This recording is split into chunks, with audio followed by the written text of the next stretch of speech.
Today is Sunday, August 21st. I'm in Sanibel Island, Florida. And I'm going to attempt to drive as far as I can onto Captiva. And if I can get to Land's End, that would be great. I'm here at Jerry's Shopping Center. I just stopped here. It's about, time is flying. It's almost, I think, 9:30.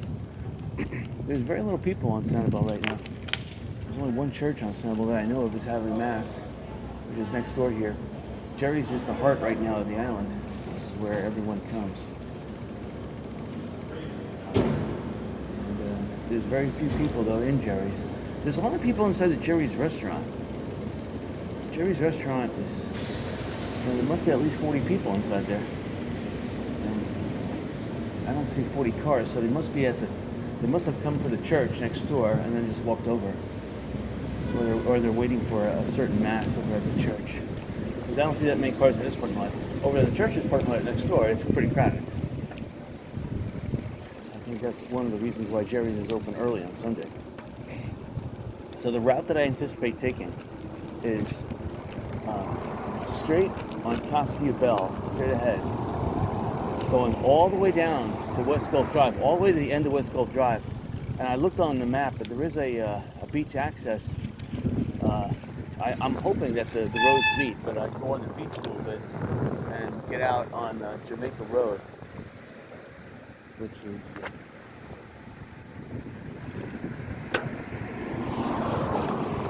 How you doing? Oh, there you go.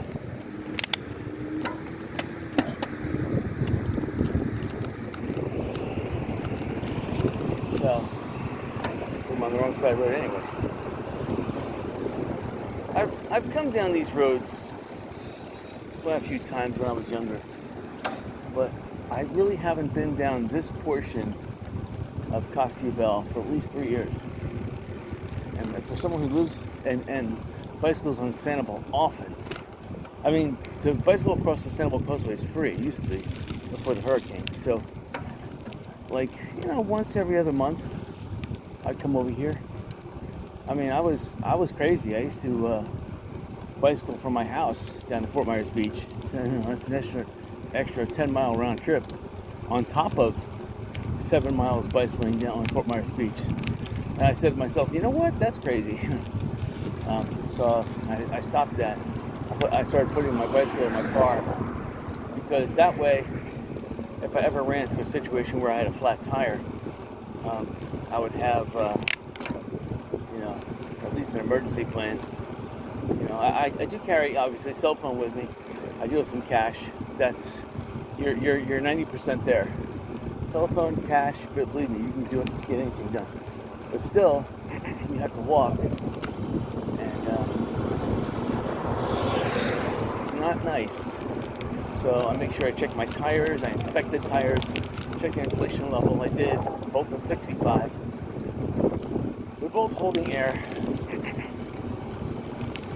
And that's good. The more air I get in the tire, the more firm the tire is, and the farther I can roll. In other words, if I pause, the bicycle keeps on rolling and rolling and rolling. I like that.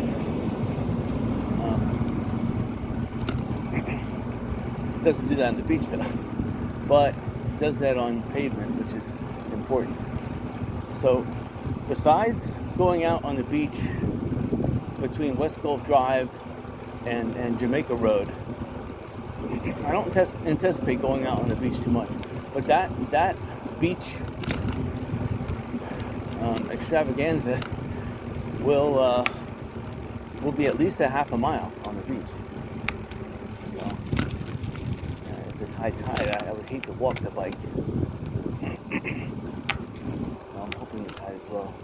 And this should be like a 3-hour outing. My camera only has power for like a little over 2 hours. My 4K camera could probably go about 3 hours. So this is going to be pushing both to their endurance. Both are at 100%. I made sure I closed all apps on everything. no extra apps open. I turned off Ringer, so there's no extra battery consumption going on. I always like deleting apps on my. I don't like apps on my phone at all. I use my phone for camera. I use it to make phone calls and text messaging. That's it. I don't want to play games on the phone. I don't do that. I don't want to have the phone tracking me or connecting to the internet every single second. I don't want that.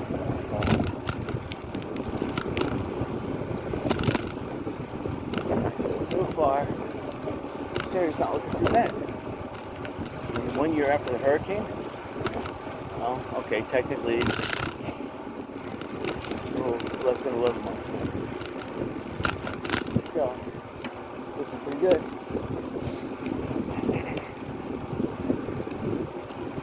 I saw one truck collecting debris. Fort Myers Beach is still devastated. Now, in talking about businesses though on Sanibel, let's just talk about Sanibel. I kind of want to talk about Fort Myers Beach as well, but I was talking about Sanibel and Fort Myers Beach yesterday. I was bicycling on Fort Myers Beach. I was talking about Sanibel. So it's only fitting I talk about Fort Myers Beach while I'm on Sanibel. Again, it's after 9:30. It's approaching 10 a.m. There is a slight, like, high stratosphere cloud. I wouldn't call them cirrus, but it's high strato. There is some lingering, like, I wouldn't even call it fog. There is some what appears to be like not cumulus clouds, but cumulus layer. But there's definitely a high strato which is obscuring some of the sun, which is helping out big time. I like it. I put sunblock 50 on my arms and legs. And I put the sunblock 30, which is that natural stuff that I got from the family from Whiskey Creek, and it has no irritation on the face. I like that. So not only does it not burn my eyes like the sunblock 50 from Walmart, the Equate stuff, which I would never recommend ever again. So you do your face first with this sunblock 30 from Whiskey Creek, which is made all natural. It's like an extremely soft soap. I mean, literally, it's like a thick conditioner, but it's really gentle and it feels nice. In fact, it probably makes my complexion look better. And then once I do that, then I use the sunblock 50, and then I wipe my hands after I do the sunblock 50. Hello. Oh, it's the police. Oh, here you are. Didn't look like the police car. Waiting to prey on people, which is terrible. I mean, there's not that many people on the island here, and the police are still in prey mode. It's ridiculous. I'm not gonna let the police pass like that. That's ridiculous. Police, slow down.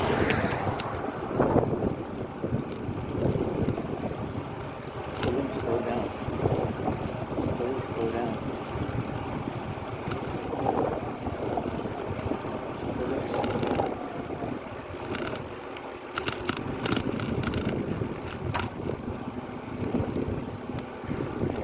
I made a motion to that car. I said, "Police, slow down."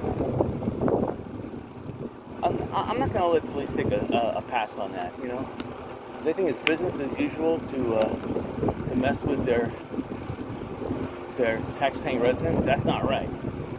Fort Myers Beach, they want to get rid of their corrupt, cancerous government. And that government doesn't seem to be doing anything in the interest of they built the Cerro Boulevard that is an $80 million flop, and then they want to spend $80 more million to fix the flop. Whereas they could have spent like $15 million on a plain old asphalt road. Okay, maybe $20 million, and it would have been 10 times better. The old road that Fort Myers Beach had, which was 3 feet higher as it was an old asphalt. What can I say? It was it was an arc over the road so that the water would flow off the road. The way that they designed this monstrosity, $80 million plus monstrosity, is the water is channeled into the middle of the road. Well, So I'm looking for Thistle Lodge. And I don't see it actually. So I don't think Thistle Lodge is here anymore. The bridge going out to that little island there is gone. Joe, I came by here last weekend, but I wasn't. I guess I was nearing the end of my bicycle ride. This is the beginning of the bicycle ride, so I'm kind of more excited. So I'm looking around more. But this is going to be going down West Gulf Drive. Let's see, where did I leave off there? You know what? Police, I don't like that. I don't like when they're in prey mode. You know, I don't think 30 miles per hour is proper. Most roads, they should be going 45 miles an hour. They have bicycle paths. I mean, it doesn't make sense to have 30 miles per hour. The bicycles are not on the road. There's no schools here. They're all wiped out. There's no residents living here. If you look around, there's only Airbnbs they're the only thing keeping this. I mean, think about it. That's the private sector. The private sector is what's powering this economy, not the public sector. The public sector is trying to torpedo it and sink it even farther. You hear all these rumors about all these elites living on Maui and all the issues regarding Maui, Hawaii, that is, all the issues regarding how the fire started. They said a power line went down. The residents went over to the power line. They put the fire out, and then the public employee, part of the government, turned the water off. You know, on an island in Hawaii where all the water should be reverse osmosis anyway. I mean, so you should have plenty of water to work with. They turned the water off so that when the fire re-sparked up, they couldn't put it out. And not only that,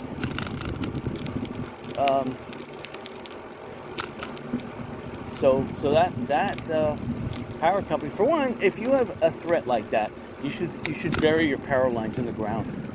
It just doesn't make sense. You know what? You hear this stuff, and it's like, okay, maybe that is 20/20 hindsight. Maybe, you know, they'd never come to this situation before. But for the government to turn the water off, that means the government is responsible and should pay everyone for all the deaths and all the suffering and costs and rebuild. The government should pay for that. They're 100% liable. And there should not be, we have to go to court to sue them. They're just guilty. I mean, turning off the water when the citizens are fighting the fire. I mean, probably the citizens were fighting the fire with private water that they're paying for anyway. So that should be even, you know, and the government's going to hide behind, well, the government says whatever the government wants. They're communists. No, I don't agree with that 100%. That's why you need to privatize everything.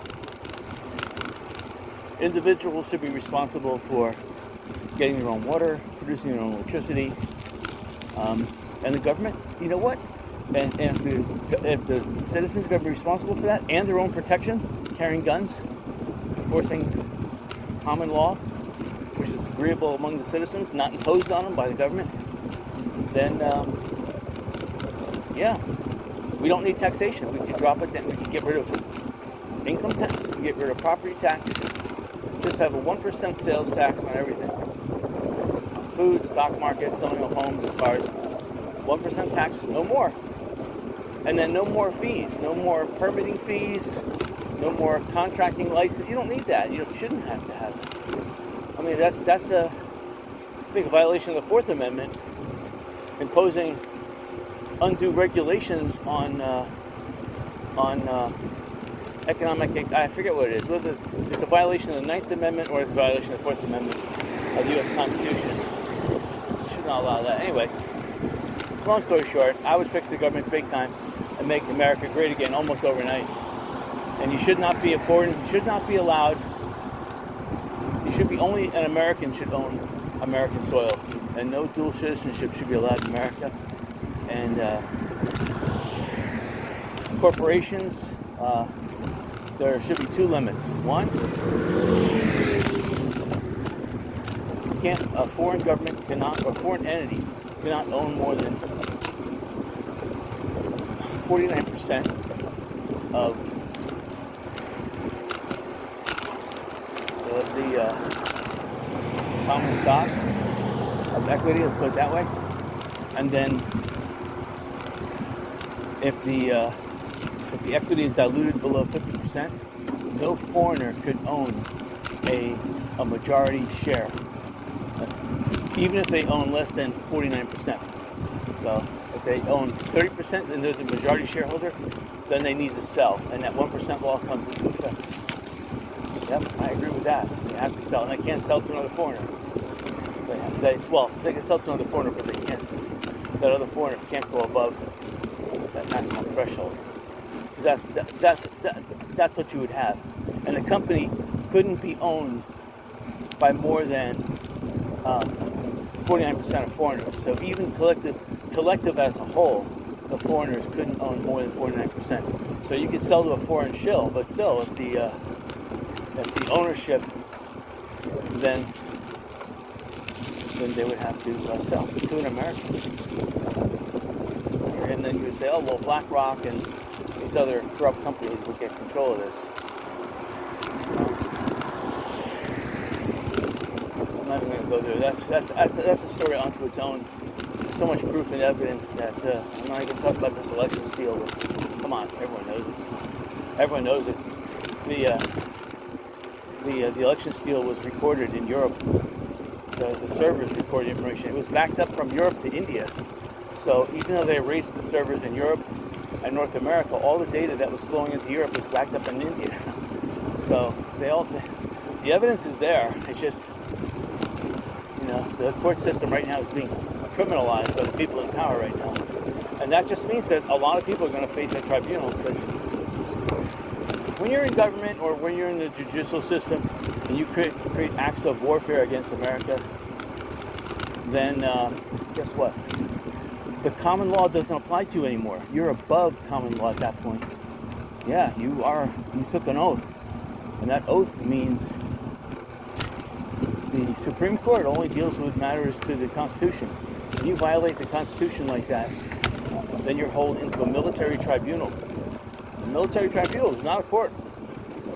It doesn't conduct the trial. All it does is it's a hearing. It hears the facts and it votes. That's all it does. You don't bring witnesses at all. It just hears the facts.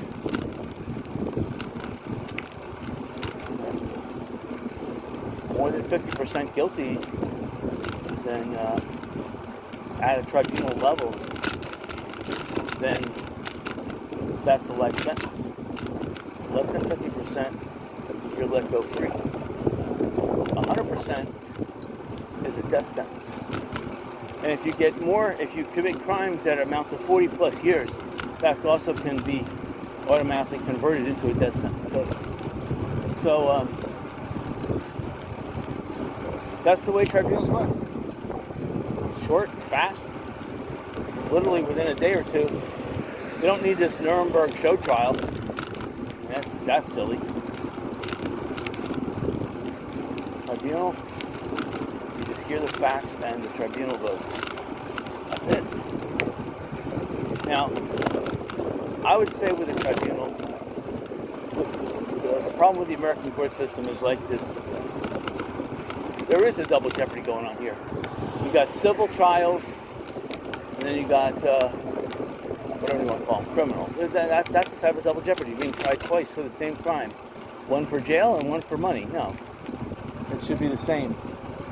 You tried once at the same time, and there's two differences though that I would make. Now I'm seeing a lot of property that's missing here. This open space on the left-hand side. This property is worth a lot of money compared to Fort Myers Beach. We're talking, well, if Fort Myers Beach is worth $1 million, this is at least worth 5 times more because it's Sanibel. Not now it's worth 5 times more, but if you're an investor and you want to buy property on Sanibel, that's a nice forklift. I mean, not forklift, nice pruning thing. I wonder if that comes with the property. I'm looking right-hand side too, some of these homes. There's just not that many people in Sanibel. I would say there's only 1/20th of the population here. Oh, believe me, the government, they're at full capacity. But the private sector, only at 1 out of 20 businesses is open. And that's sad. And there's a lot of real estate firms that they may be open for business. There's no business to be had. Because again, there's all these new flood insurance. There's these new FEMA setback rules. I mean, it's communism. Again, you need to get rid of government. You need to get rid of City of Sanibel too, because they're probably harassing and hindering their economic development, which again is part of the Constitution.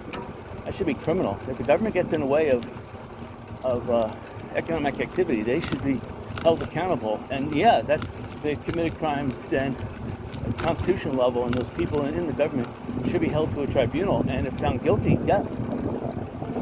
But getting back to that, there should be two differences, or I'd make two changes. If I was running things, I would say, if you're going to file a case against someone else, and you're looking for monetary damages, which I think should be, all cases should have that. Okay, here's Rabbit Road. So here's the difference. I'm not going down the bicycle trail behind Rabbit Road as I normally do. It's a beautiful bicycle trail, I love it.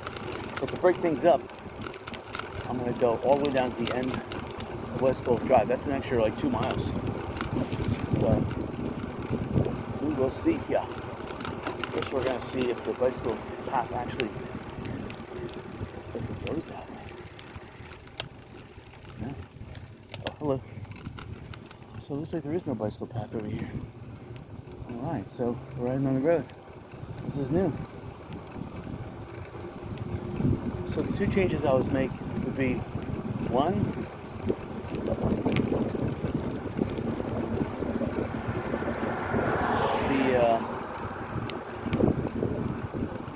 if you're filing a lawsuit against someone, you being the plaintiff and there's the defendant, the plaintiff has to put up a verifiable bond that's 10% of the settlement they seek. So if they're suing someone for $1 million, they have to put up $100,000. That's a bond that the judge would, at the end of the rendering, if the defendant is non-guilty, the defendant gets that bond and gets it immediately. And that would stop a lot of these harassment lawsuits. And not only that, if the plaintiff has counsel, if they have lawyers, that law firm is also subject to make sure that they pay for that. If they lose the case, they have to pay that restitution to the defendant immediately, or it's jail sentences immediately. That's corruption. That's like it's a form of extortion and bribery.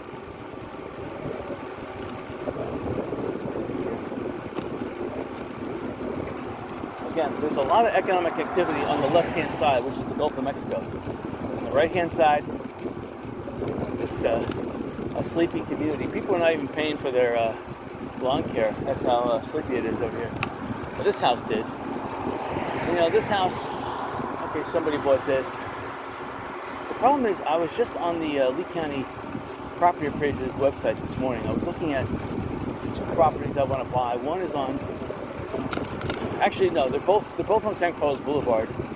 And then there's a couple properties on Sanibel Island I've been looking at, but I heard about that guy who owned you drive down San Carlos, into Fort Myers Beach on Sanibel Boulevard. There's a house that had a huge garage left standing, and the Fort Myers Beach wanted them to knock it down and rebuild. The guy's like, no, I built this to withstand Hurricane 5. It withstood Hurricane Ian. Just my house had to be demolished. Why should I have to knock this down? I mean, what right does the city of Fort Myers Beach have in telling me if a couple of outside splash guards are leaning down, which does not compromise the roof at all. That two out of which is less than 0.01% of the entire structure, and again they're just hanging. They weren't like ripped off. He said, what is the Fort Myers Beach Town Council, again a communist government that's anti the taxpayers that they should be representing? They don't care. Just like City of Sanibel doesn't really care.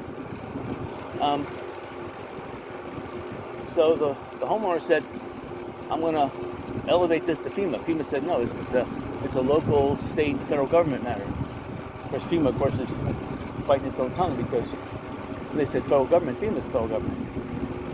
So then, if they lose this lawsuit, the city of Fort Myers Beach then will have to pay all legal fees. The city of Fort Myers Beach has no income right now, so they don't want to do it. So they're criminal. If they lose if the city of Fort Myers Beach files a lawsuit, they lose, then you have to pay immediately, or they should be unincorporated immediately. And the people in charge of Fort Myers Beach should serve some jail time, maybe 5 years. There has to, the citizens are being abused by that. Getting back to what I would do is, the first thing I would do, I would say the plaintiffs have to put up a bond covering 10% of the money that they see. And then I forget now what the second thing I was. It's important though. So there's a lot of property here for sale, a lot. Even this property on the right-hand side is nice. If you're buying property, you want to go with one that has aluminum roof.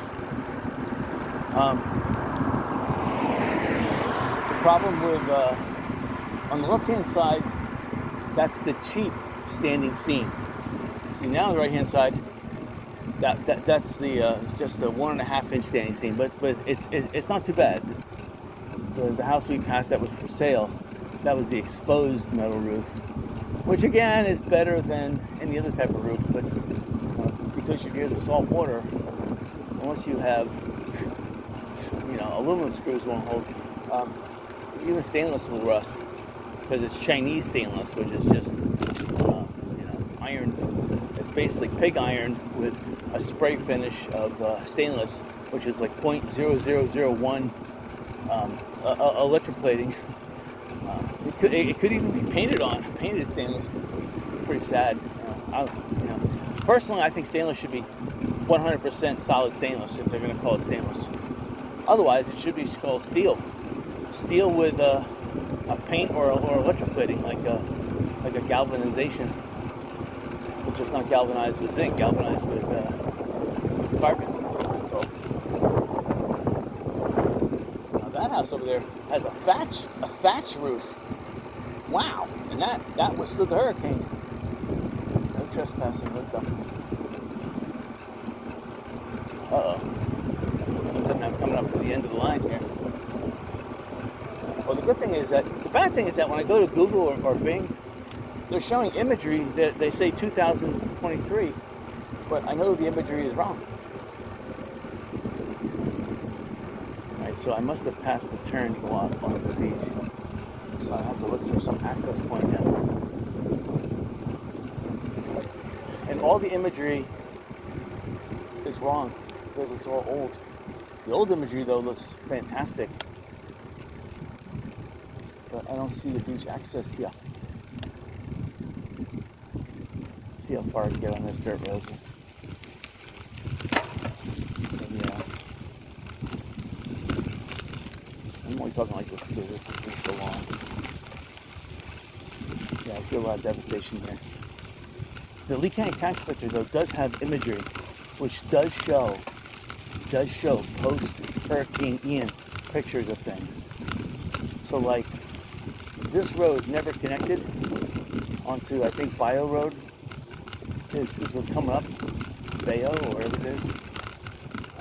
But it may now because all these palm trees are cut down. That road actually isn't too bad. Yeah, I'm not too good in here.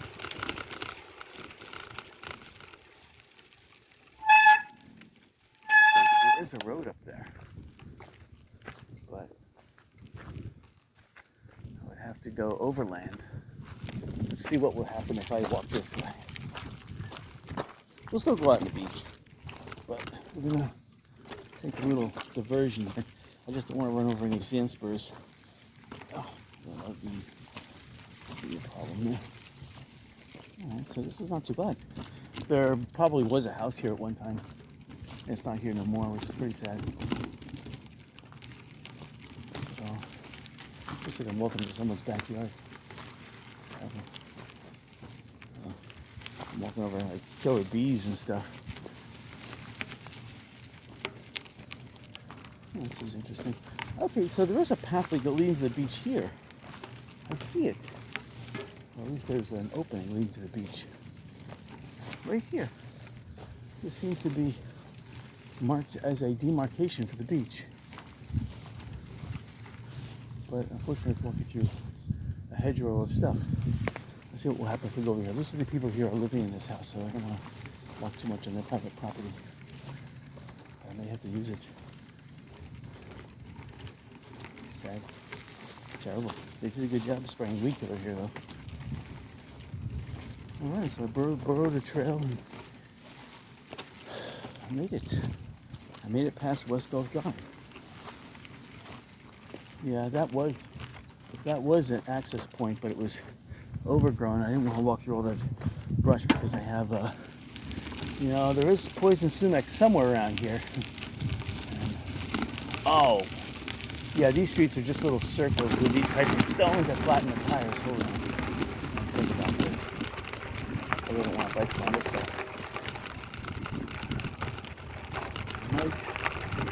I'll go to the beach. Let's see, yeah, I don't want to bicycle on this. That's why I want to go over to Jamaica, because Jamaica has paved roads. Just go a little further here. We're exploring. This is called exploring. We're exploring and we're looking to buy real estate too. It looks like somebody lives here, so I better get out. Looks like there's a little beach pathway here. It looks like a beach pathway. Oh, good, it is. Perfect. Oh yeah. Let's see if I can bicycle it. It looks like the tide is high though. That's a problem. That's 7. That ain't gonna work. It ain't gonna work. Oh, I'm fighting it. Going uphill here. There's a sand dune. Alright. Well, doesn't look too bad. Inflated the tires is making it a little easier to bicycle on this. Oh, driftwood. I'm sloping downhill a little bit. A lot of turtle nesting spots. Okay, I'm done. Still, that was interesting. Interesting exploring that. Of course, a year from now, vegetation will prevent that. People put up fences, put up shrub barriers, and so we are somewhere past West Gulf Drive. We're near the Bio area, and this looks like Atlantic Ocean waves here. All right, let's see how terra firma this is.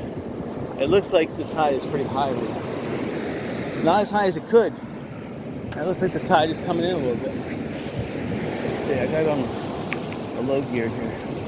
It's not too bad. Just gotta be able to bicycle half a mile here.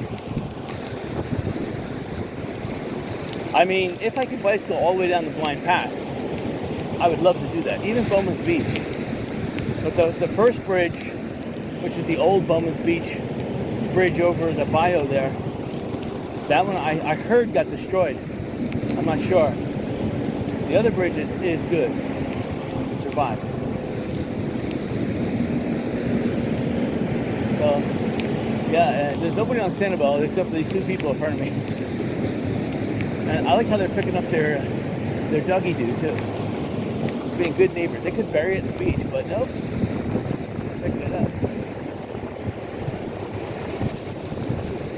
dogs are walking behind the master. Normally they walk in front. Hello.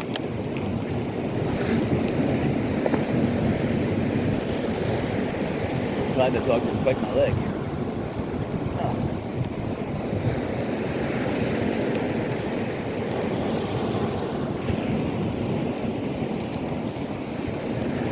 There's a little sandpiper ahead of me. 2. Okay, they're starting to pile up now. He's running.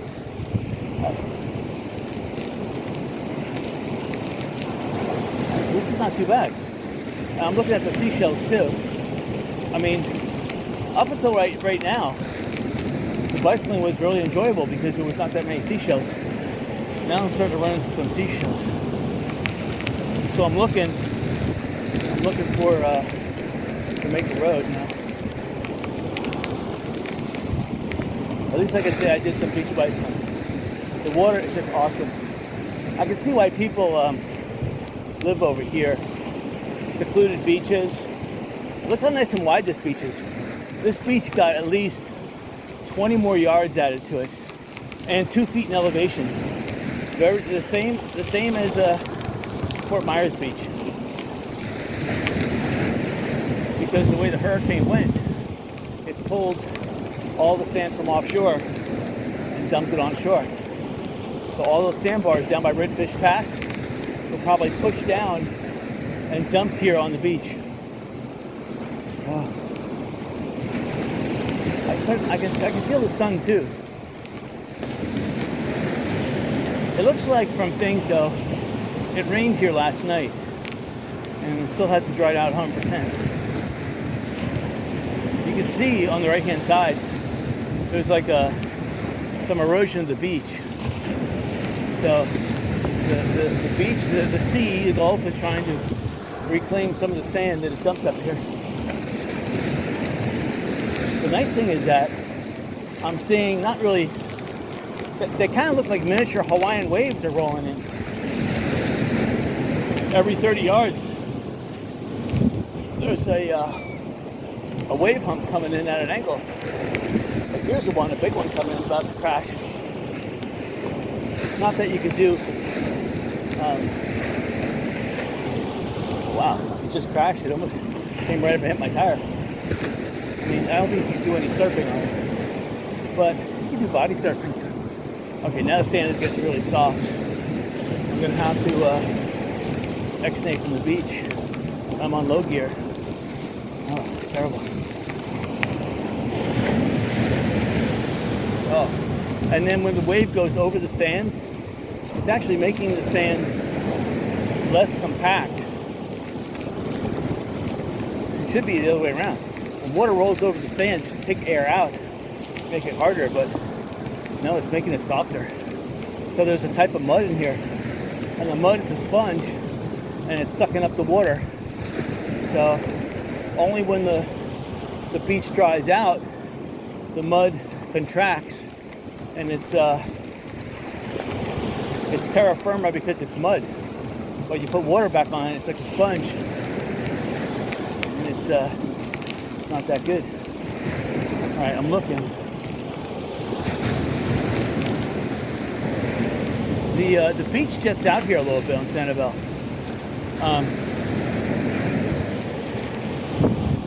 Cambayo is it's a really big area for wildlife on Sanibel, and it's on the Gulf side of Sanibel Captiva Road.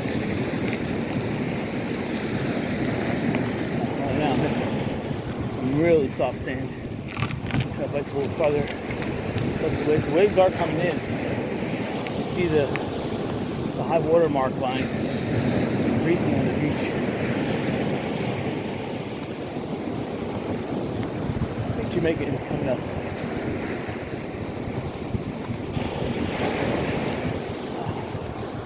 Take a breather. Oh, my legs are dying. Pedaling on this soft sand is a chore. Is Jamaica Road coming up?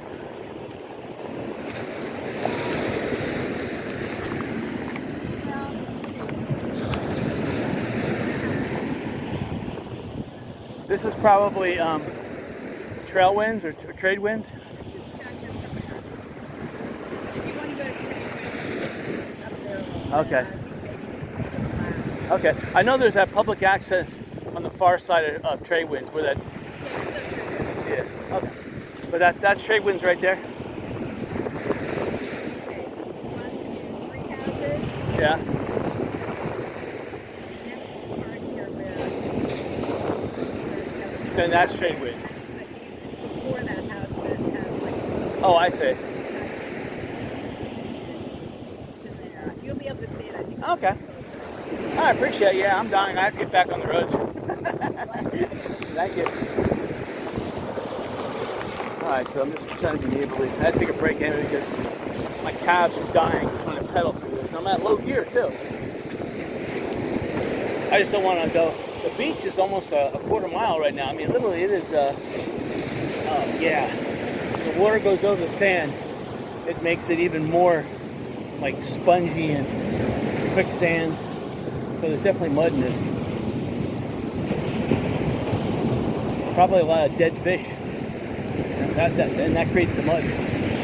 All that fish kill we had back in April, where that railroad car in Ohio dumped all that, whatever it's called, I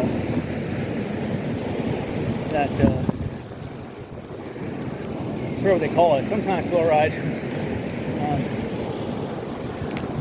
It was like an embalming fluid chloride. That stuff, 1 part per billion, will kill fish.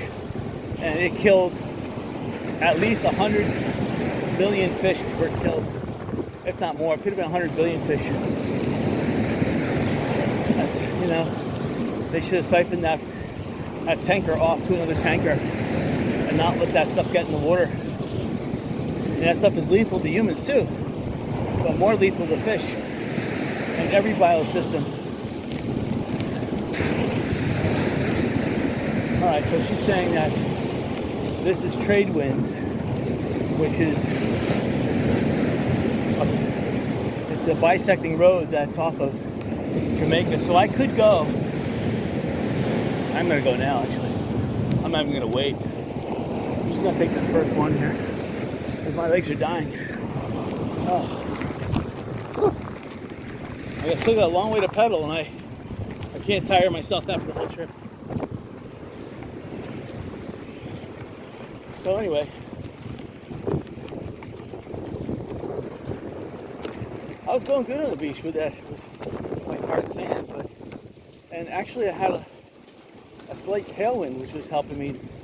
Not much, maybe 1 knot, but still, I am sweating crazy at the moment.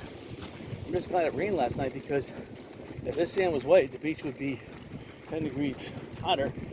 Okay, now this is it looks like to be a natural sand dune being formed in Sanibel. Behind it would be a natural bio. The question is how do you get from here to over there? We're gonna go this way because I see footsteps. And these are footsteps that were made since last night, so I see a structure that's partially listing, so I'm going to assume that there's an access point close by. Looks like I made the best choice. So look at all these tall reeds. I'm not sure if these are sand spurs that just grew up to this height. Sand spurs usually fall over. I'm seeing a lot of sand spurs. And those, again, get into a bicycle tire, forget it. And my tires have that tire gel inside of them, the slime. And these, you gotta be really careful of these sand spurs. They are so sharp and pointy. They will go through a 1/4 inch of rubber, no problem. And that's just, they're almost they're so strong. It's like porcelain. You just touch porcelain with your tire, it's flat. Broken toilet, broken sink, forget it. It's history. Okay, this looks like the place I was looking for, actually. I found it. This looks exactly the place. Now, on radar, it shows this place still is existing. Nice. But yeah, actually, I missed it by one. There's a pathway over here to my left. So this is exactly the road I wanted to go to. On the left is a public pathway that I just missed by 20 feet. Look at that. Maybe 25 feet. Now, this would be a good investment. There's a lot of work needs to get done. But you have 1, 2, 3, 4 units. 4 units. Not that I would want to work on 4 units, but I don't get a problem because this is fenced off. You can't get through here. That's not a problem. Let's see. Here. Is it sand spurs? That's the first question. I guess we see right here.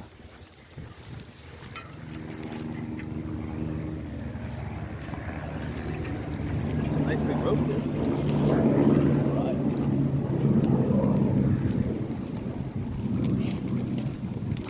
And this is what I like because on radar, this is a nice paved road. Big ones. So now this is Jamaica Drive.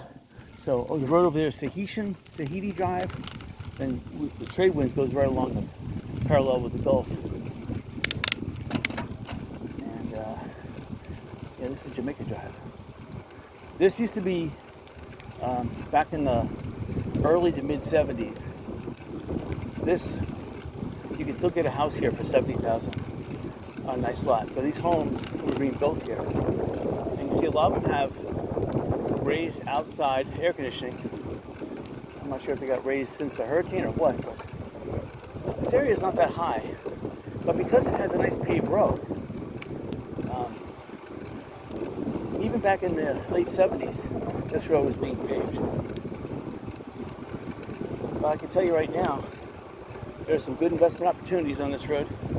They're all over Sanibel. It's Fort Myers Beach is the one that people are concentrating on because one, there's no $9 toll. That's a big problem with Sanibel. They need to get rid of this $9 toll. And people say, no, it's only $6. No, it's $9.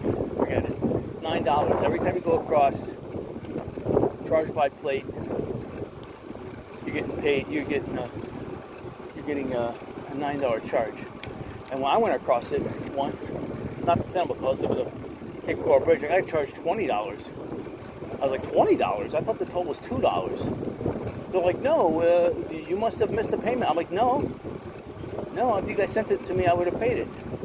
It's paid by mail. So I go through the toll by contract, you send it by mail, and I pay it. But I go through the toll, you send me $20 bill in the mail. You never sent me a $2 bill in the mail. So it's all corruption. Again, those bridges have been paid for left and right. Someone's sticking their hand, look at this, sand cap. There's just a couple cars on this. Normally at this time, you would have tons of cars here. This would be crowded. At this time of the day, even people going to Sanibel. So I know there's probably nobody on Captiva.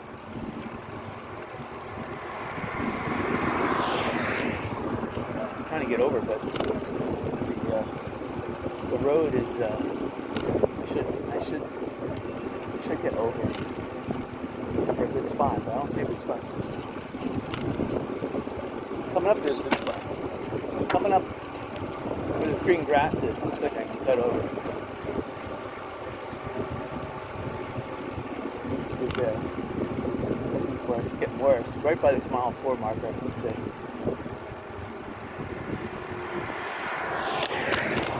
That wasn't too bad.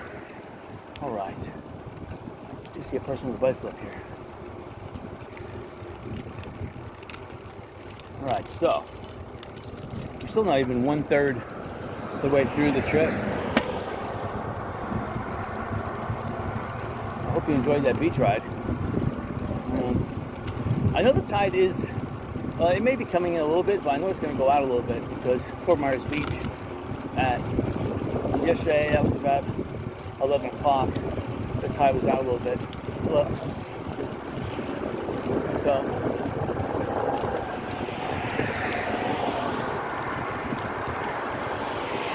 the last time I went down to Land's End, I bicycled from my house. That's an additional 25 miles. I didn't take my car onto Sanibel, so this is a luxury. And I was bicycling my my metal bike, which is twice as heavy as the bike that I'm on right now. The one thing I like about my metal bike is that the 29-inch tires are actually at 65 pounds. They're 29 inches and a quarter. These tires, so-called 29s, they're only 28 and a quarter. And I'm telling you, that extra inch makes a difference. I don't know why they did that. Call it a 29, but it's really 28.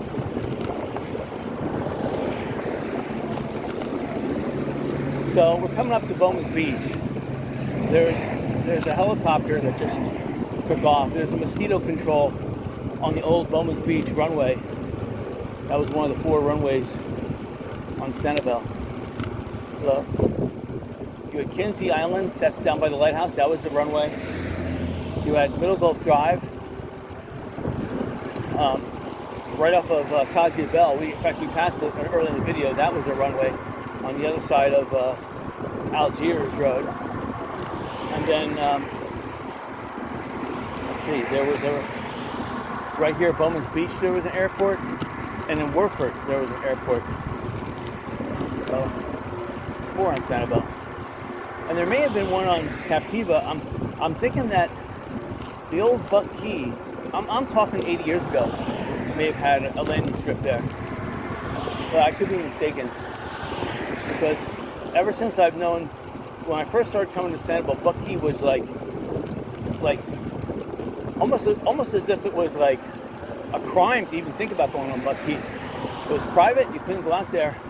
And then by the mid-80s, it was just like a nature preserve. And then Hurricane Keith came by and destroyed the horseshoe. There used to be a nice little canoe, kayak channel that was in the shape of a horseshoe that went through Buck Key. And if you ever want to see what a king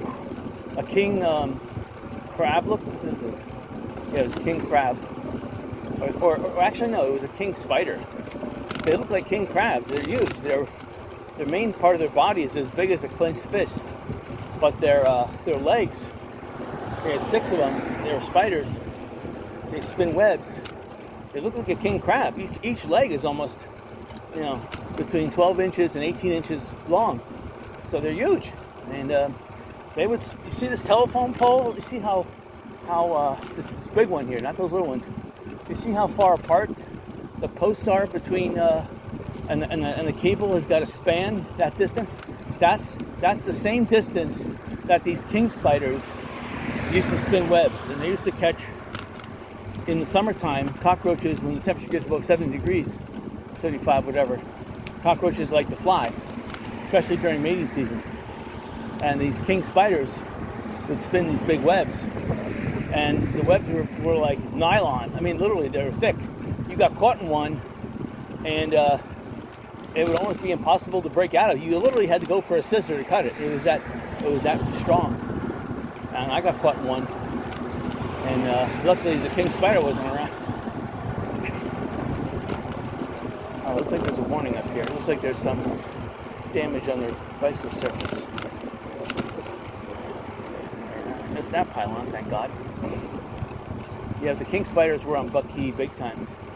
But after Hurricane Keith, I think Hurricane Keith may have decimated the population. Just like the existing seagull and pelican populations were decimated after Hurricane Ian. It looks like now there's some out-of-area seagulls and pelicans that are migrating into this area, so they're helping shore up the population. Now all those fish that got killed from that railroad car tanker leak up in Ohio, that really decimated all the food chains. literally, when you have 100 billion fish die, I mean, the fish were so thick, dead, washing on shore. The beach was just covered with them. I see a big iguana just went across the road up there. There's one. Wow, they're huge. They're gonna get, I mean, literally, like, it wasn't that many, and again, it's due to people buying exotic pets, and then a hurricane comes around and releases them. The exotic pets, this is Florida, come on. You just passed the building on the left-hand side. It's got a copper, or an aluminum with like a copper tone roof on it. Maybe it's copper, who knows. I always wanted to buy that building. Open up a real estate office there, but real estate prices right now are just incredibly ridiculous. There's 2 buildings on Periwinkle Way. I'm looking at 3 actually, if I add the one down by the lighthouse. But the 2 primary ones I'm looking at, I didn't have time this morning because I was checking out some properties on San Carlos Boulevard. The problem is that I want to get the first business somewhere in between Sanibel and Fort Myers Beach, because I want to be able to, when you shell out a lot of money, you want, for one, off Sanibel, off Fort Myers Beach is going to cost less, supposedly. Fort Myers Beach Sanibel is going to cost a lot, so you want to dip your toe in the water. You don't want to dive in. Water may be ice cold. And right now, you can see business in Sanibel is dead. You're only going to have people that are just seller financing or all cash deals, and primarily people are just buying raw land right now. It's just it's just way too expensive to with interest rates so high right now. People are waiting. They're waiting for, basically they're waiting for Trump to get back in the White House. Trump will fix the mess that the current, I would call them illegal administration, is causing. I personally want Trump to cancel all the U.S. debt, because whoever owns that debt, they're financing the illegal criminality that's happened. So I want that debt to be canceled. Sorry to say that. American taxpayers who did not incur that debt should not be subject to it. People who sent all this money to bankrupt Europe, they need to be held accountable, and those people need to be rounded up and sent to bankrupt Europe too. Sorry, I have to say that, because Americans again are being shafted. We're footing the bill for the entire world. There is no global warming, but when the Antifa, the fascist Antifa, they start burning Canada down. Wow, who's paying them? George Soros? I mean, I know the DMC is funding them. I know George Soros is funding them. All these, it's just sad. I'm gonna stop talking politics. It just gets me upset. If people would just mind their own business and be nice to one another and have minimal government, like getting rid of welfare, getting rid of Social Security, getting rid of Medicare, that's what I'm for. Getting rid of property taxes. Again, schools. If you want to be a school teacher, you work for free. If you want to be a fireman, you work for free. That's volunteer. Police officer, the sheriff gets paid. The deputies, they're all volunteers, or they're deputized. They work for free. You don't need a new car. You don't need a new police car. You don't need speed traps. There should not be speed laws. There should be speed advisories. Exactly. Why create a law out of it? Again, you should be able to smoke whatever you want. Now, robbing someone, that's different. If you rob someone, aggravated assault and battery, or if you kill someone, well, guess what? Eye for an eye. Punishment is death. You steal someone's car, that's, as far as I'm concerned, that's like almost killing someone. Now, there should be a financial restitution. That's where I was getting back to.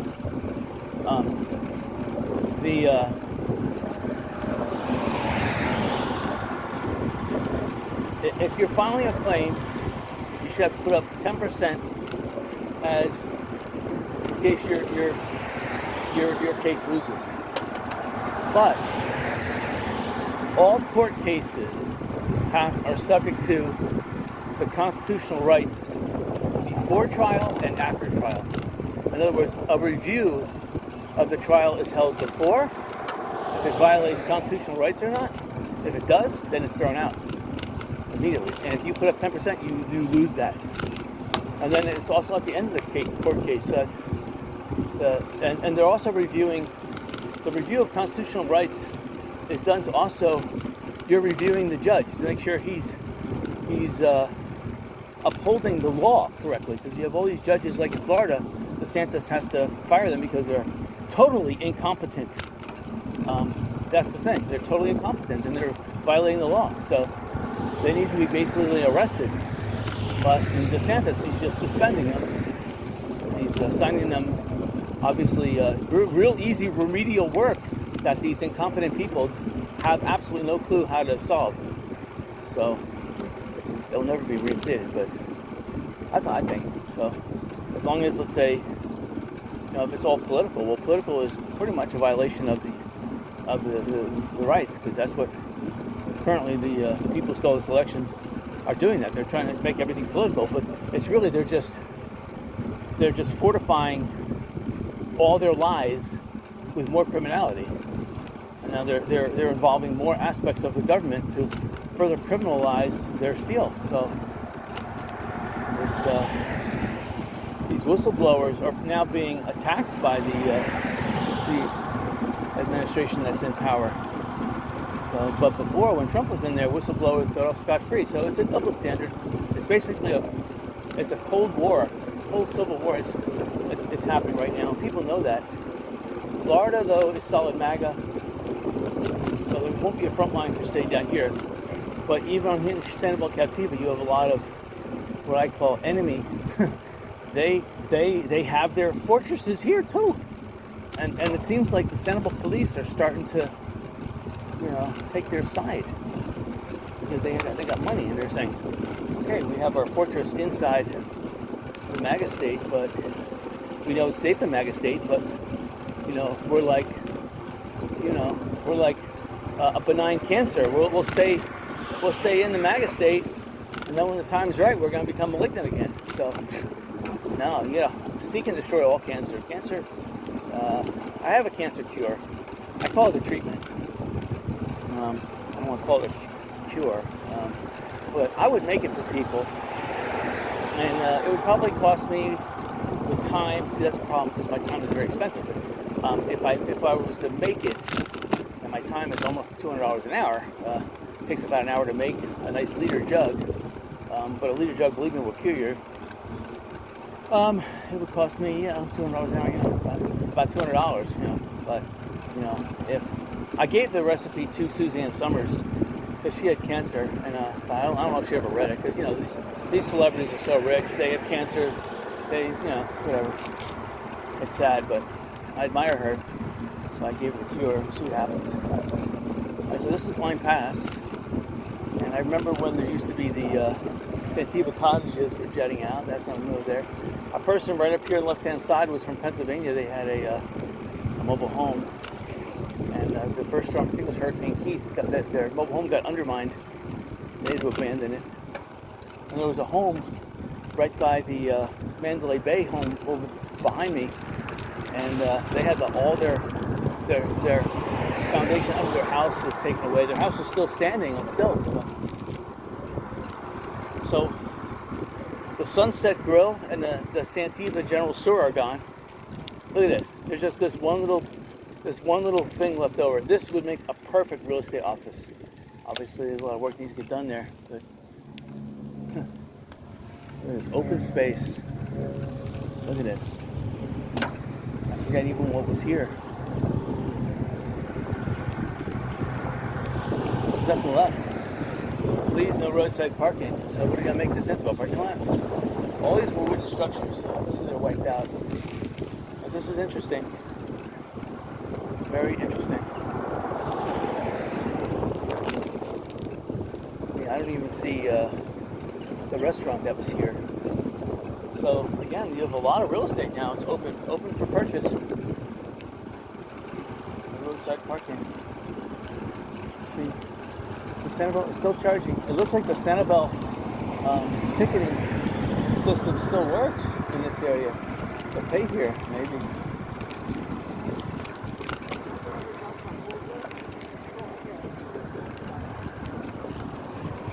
I've seen a lot of nails on the road.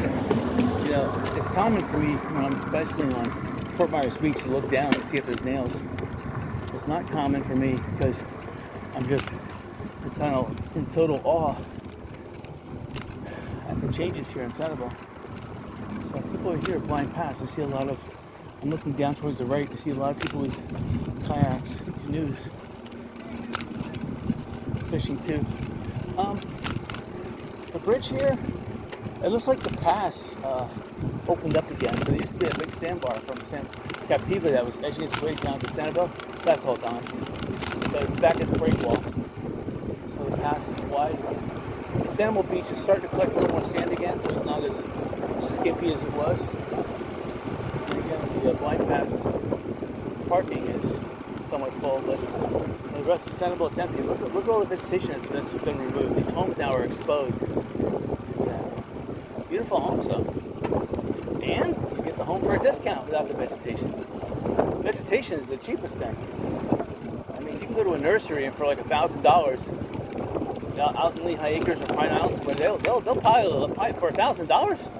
Wow, especially North Fort Myers, they will pile you up. Alva, forget it. You can get a lot. They'll be small, but granted, in 2 or 3 years, with constant rain that happens here, they'll grow, and the groundwater is it's a salty groundwater, so you have to get plants that do that nice little bridge that go to the pool area. So you have to get plants that can withstand a little bit of more salt in the water. But that's why it's so lush here, because the groundwater is only about 3 or 4 feet deep. That little dock got really wiped out. The homes here, I don't see much. Yeah, it's been 11 months. I see a lot of aluminum roofs, so I'm trying to bicycle faster. I'm running out of energy. I'm running out of energy and I'm not even halfway there. It's terrible. My bicycle ride on the beach did it. That's a beautiful house on the left. And see, that's another good thing about coming on to Sanibel. While it's free, if you want to take a look at some of these homes, if you got the money, now's the time, because you can just drive down this road really slow. All the vegetation has been cleaned out. It looks like Naples. It's sad, but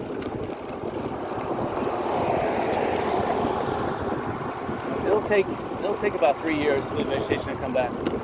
3 years without cutting it. Some of these homes, they have high growth trees, like the sea grape trees grow exponentially each year. But if you don't cut them back, they'll become massive.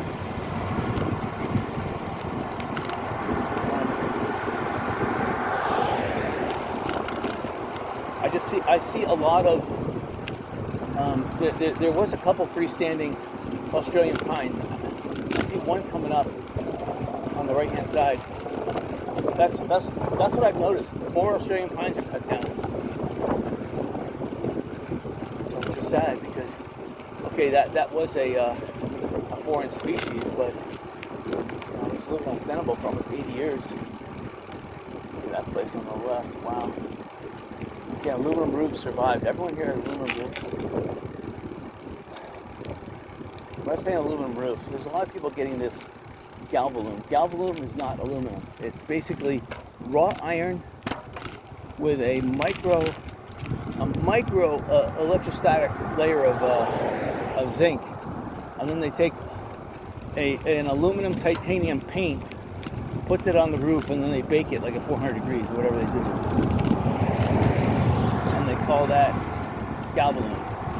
That stuff in a salty environment, you can't use that. You can't use sheet metal, or I mean, you could use copper, but it's going to tarnish immediately. Aluminum is the only real roof you could use in this area. And aluminum, eventually when it oxidizes, turns more white, but aluminum reflects 80% or more of infrared light, and that's what causes the heat. Now, there is some back radiation on aluminum. So, and aluminum is meant to oh wow, that was like some kind of like really high-tech pump or heating system, like an air vacuum system throughout the house that they were throwing out. Interesting. But when you install aluminum on a roof, aluminum does back radiate a little bit. It does absorb sun during the day, and at night it dissipates it real quick, almost immediately. When the sun goes down or a little shower, it'll dissipate the heat almost immediately. But it does back radiate, so you have to have an inch. For one, aluminum has to go down on plywood. If some people say this pressed styrofoam or whatever it's called, this PTO or whatever they call it, no, that stuff, for one, gets a little bit of water gets on that stuff turns to mush. Two, it only is good up to 120 miles an hour. They use it up north for like sidings of homes. You should never use it on the roof, but contractors down here, the cheap and lazy ones, they push that stuff. And of course, personally, I don't think there should be permitting and licensing, but the licensing and permitting, those people there are too stupid to even know what the hell's going on. So, yep. So you have homeowners that think they got a 45-year aluminum roof warranty. Next storm that comes around with 125 mile per hour winds rips that aluminum right off their roof. And they complain to if their roofing contractor is not a fly-by-night, has already left the state, they'll call, complain, and the roofing company will say, "Oh, didn't I tell you? It's only 120." And they laugh like that. You know they're criminals. Well, don't settle for second. If your inner self is saying you need wood structure, don't go with this compressed foam board, whatever they want to call it. They say, "Oh, you can walk on it." Yeah, but it's only rated for 120 mile per hour wind. Above that, screws, I don't care how deep you put them in that, they'll rip right out. Aluminum is made to go over plywood. And then what you do is when you put a plywood surface down, then if you could put that half-inch sticky back on the roof and place a tar paper. Don't use tar paper. Don't use that fiberglass, whatever that roll they put on. You put the sticky back down. That will then protect the inside of your house from any heat transfer from the aluminum roof. I mean, any back heating. And the sticky back itself is waterproof. And then, you just bolt the standing seam aluminum. Don't go with anything else. Through the half-inch sticky back, the black stuff, and then that goes into the half-inch plywood. And then you got yourself a nice strong roof. Of course, if you want to go concrete roof or marbleite roof, yeah, you mix the concrete, 6 inches thick, 4 inches minimum. Yeah, that'd be nice. That'd be a nice roof too. So, I don't know if I'm going to be able to go into Southeast Plantation. It may be closed, but we'll go as far as we can. I don't know if I go fast, but I'm getting tired. Sad. Let's go right for Myers Beach yesterday. Wore me out a little bit. The sun was intense. The sun today is actually beautiful. It has that little overcast, just enough. Little tiny breeze, just enough to take away that humidity. Still sweating like a dog, but I don't know if we're not going to get another chance like this, because again, it could be like a hurricane. There was a tropical wave moving over Florida. This haze, this high-level strato clouds, could be like an outflow from that. I don't know. Again, it's dead. Again, only Airbnbs. If you rent your house out and you're able to fix your house up, you got a line of people loving to rent your house. And that's the problem, though, because once people start getting the habit of doing Airbnbs are going to make a ton of money. But hotels and condos, people are not going to go back to renting hotels and condos, because renting a house with all the amenities that a house has, plus the privacy, True, you're a little farther away from the beach, but the cost is a lot less. You're probably paying half as much, if a little bit less than that, with all the amenities. Nice. All the amenities means internet. Obviously, you probably have your own private pool. That's nice. So this place was just being built right before the hurricane. This Page Court. Hello. That was a speed limit sign knocked down. Good. I'm sick and tired of that. This is a Twin Waters Inn. And they put some really high, that's durable plastic up there on the roof. I forget what the millage is on that, but that's got to be at least 1 millimeter thick. Normally for painting, you use like 0.03 or 0.05, maybe 0.07, but that is a full millimeter. They put it on all the roofs. And the sad thing is that the roofs, it looks like there's aluminum underneath the roof, so they got really pounded in this area. I'm wondering if they had standing seam or if they had exposed screws, metal roofs. See, they definitely went the cheaper way though. Oh yeah, my camera's gonna run out of power, but we'll see. Let's see how far they go. See, sometimes if I had an electric bike, then I could go double the speed I'm going now. Obviously, it would take me half the amount of time. But I wouldn't be able to enjoy, for one, I need the exercise, too. I wouldn't be able to go, like, on the beach with the electric bike because you get a little bit of salt water or anything near that battery, forget it, it's gone, toast. Lithium-ion batteries and salt water, wow. Mellow Yellow. I wonder if the guy who owns Mellow Yellow, oh no, that's Mellow Mushroom. I'm thinking of Mellow Mushroom Pizzeria because I'm probably hungry. There was another building up here I wanted to buy right before the hurricane. And I can tell you right now, I'm so glad I didn't buy it. I was within days of buying it. And right as I was submitting my offers, someone submitted an offer more than mine, and I don't even think my offer was even contemplated at that point. And I submitted an all-cash offer. Mine was a little bit of financing involved. I mean, these people are asking too much. I mean, come on. I mean, anytime you're asking more than $100,000, forget it. What do you expect me to do? Take $1 million out of the bank? No. Interest rates were so low back then. I was like, well, I could pay it with cash flow. Now, forget it. Because now property values should be falling, but they're not right now. They're still holding their own. I'm looking over at the beach. I see husband and wife. They're both on the beach. Tide's a little low, but the beach here is out about 40 yards. Normally, the beach here comes right up to the breakwall. So the hurricane, this beach was probably even wider. So there's a nice access point too to get to the beach. That's another thing. The beach encroached and destroyed all the sand dunes because it swallowed them. So there's a lot of structures here on the island that are pretty wood.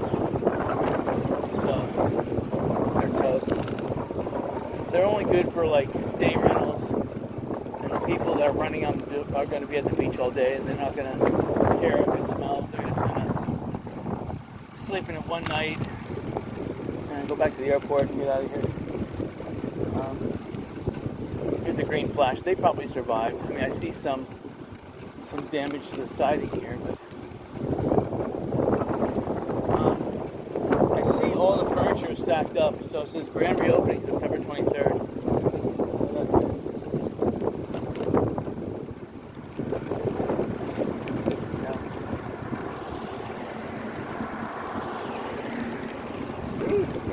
It looks like, every home has a little bit of stuff going on here, but for the most part, away from the beach like this, it doesn't look too bad. It looks like people have cleaned the place up.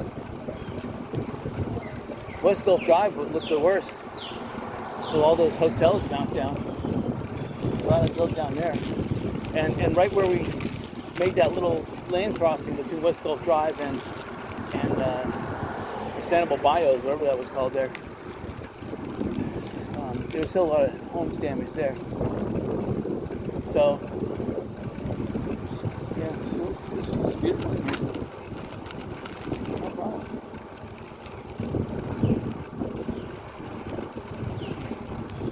I mean, a lot of the vegetation was destroyed, so a lot of these homes that I'm seeing are just exposed. Here's the trade winds, it's new. This is the cottage I was going to buy on the right hand side. It's called, it's right behind McCarthy's Marina. And they're open. John R. Wood. Oh, smart. So anyway, he bought that. Did a great job there.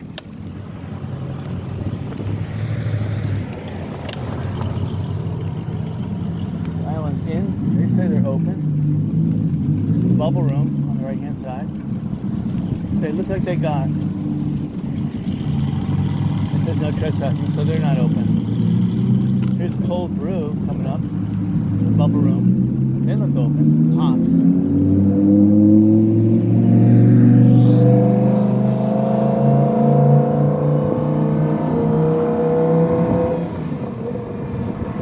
So again, on Captiva, it doesn't look too bad. It's just that there's, you know, people don't come out here because the one, it's probably South Seas Plantation is still hurting. I mean, what is this? This must be some kind of a government building on the left-hand side, or a school. Interesting. I mean, if that's a private residence, wow, that's some private residence. Look at this stuff. All the vegetation's working. Look, the flashing light still works. Wow. Let's see if South Seas is open. I won't be able to go to Land's End if it's not open. And I mean, I can see there's openings in the fence here. I can sneak in the back way, but I'm not gonna do it. So look, the gate's open too. Wow. That gate's open. I can get into. I can go to Land's End in the back way. It says construction area, so they're closed. Looks like there's a police car up there. Yeah, South Seas is not open. Survey crew ahead.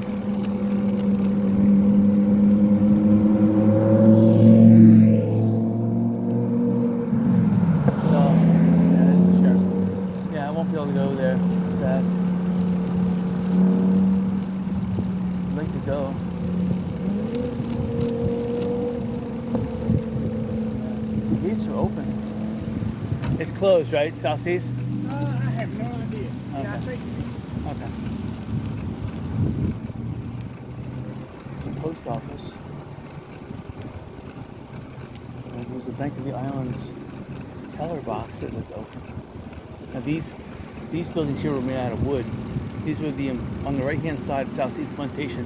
These were all the employee housing. It was made out of wood. And it looks like it got wiped out.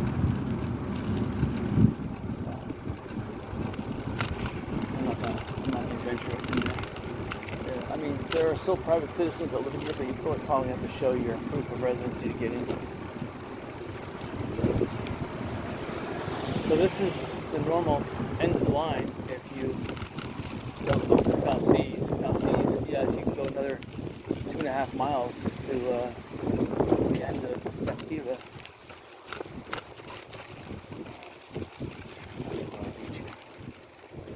Alright, so this is just, I want to take a look. I want to get to this mat. Get to the mat. Oh, I can't get to the mat. Oh, finally. Alright.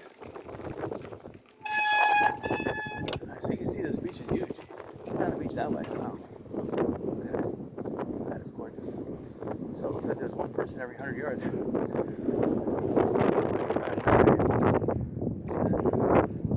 Those people that want to walk down the South Seas, there's nothing stopping you. See, it bends just like Fort Myers Beach, but this bends the other way.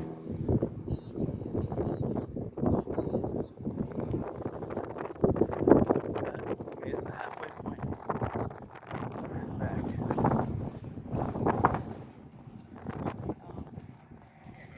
looks like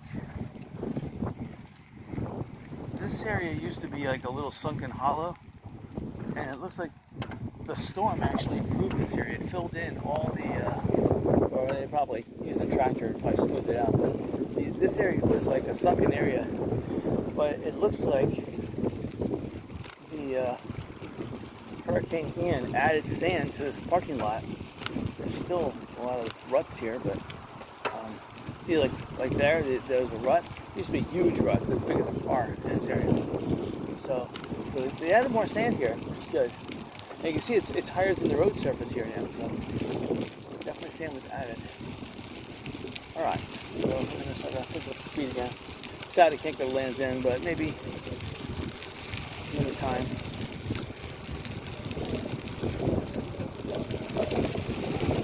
The good thing is I'm doing a weight check. Because these clouds are obscuring the sun a little bit and providing a little bit of wind, it's helping out in terms of I'm not dehydrating as much. But that bicycle ride on the beach, I definitely lost half of my energy already just on that bike ride on the beach.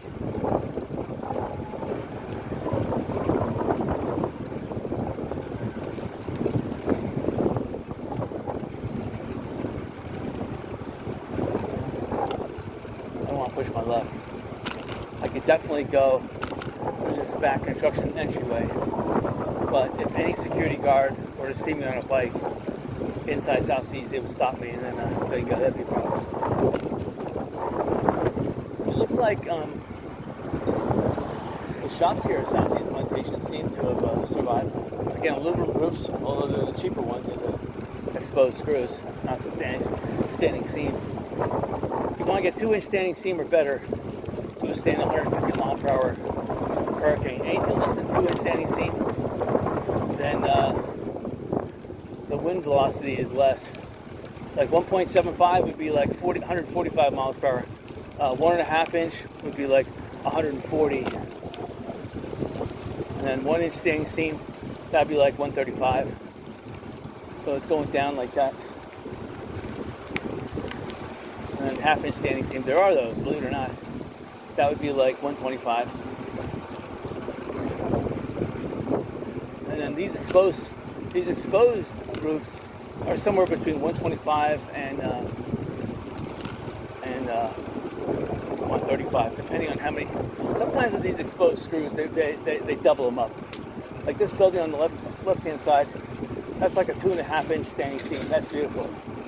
Fire district, yeah, they can pay for that one. That's expensive.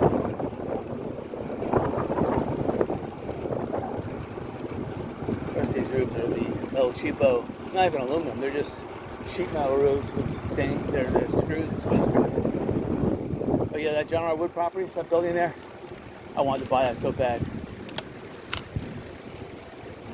That building got flooded, but they fixed it up real nice, and they built that little entryway, which looks really nice. Anyway, I wanted that building so bad.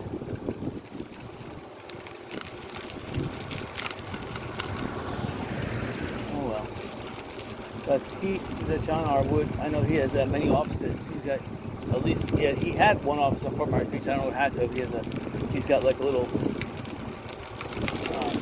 not RV, but like a little fifth wheel down there, and then he's got one in South Fort Myers I know of on McGregor, and he's got an office right there near Beach Road on Periwinkle Way. So he's all over the islands. Yeah, you have to have one on Captiva. It just makes sense. I mean,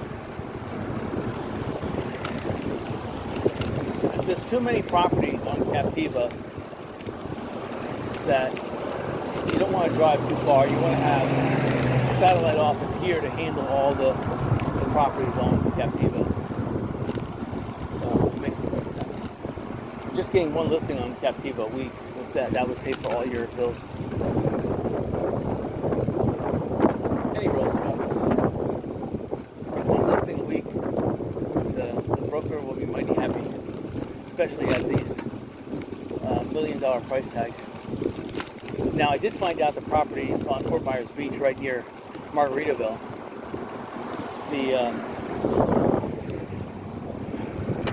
surf club, the old Waffle House. They want $7.9 million for that destroyed out wreck. Wow. Unbelievable. I mean, that's the price I would want to sell it for if I bought it. So obviously there's no profit to be made in that. So that's not on my radar anymore. The buildings that I want to buy are $1.1 million, which neither of them are on water. I mean, that one was on water, the old Waffle House.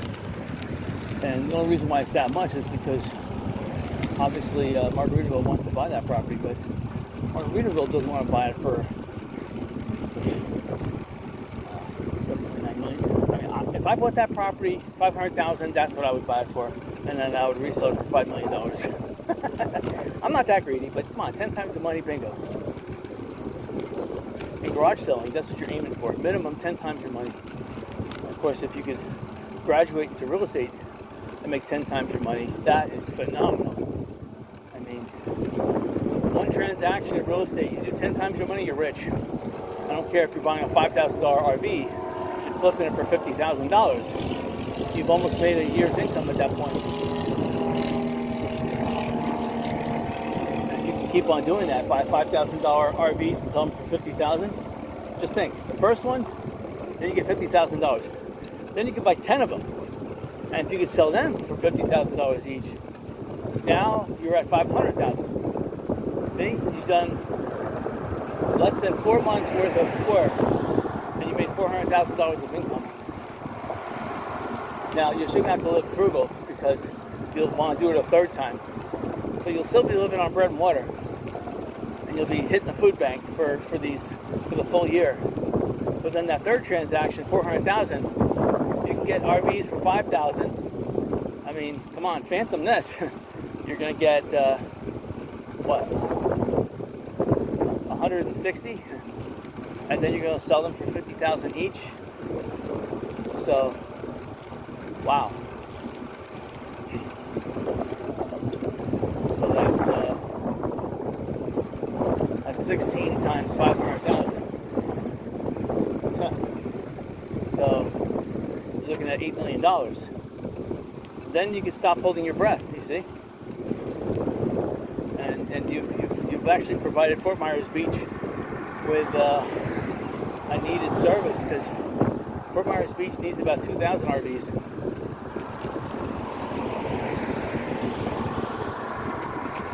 Maybe not two. Well, yeah, if you count the whole island, 2,000.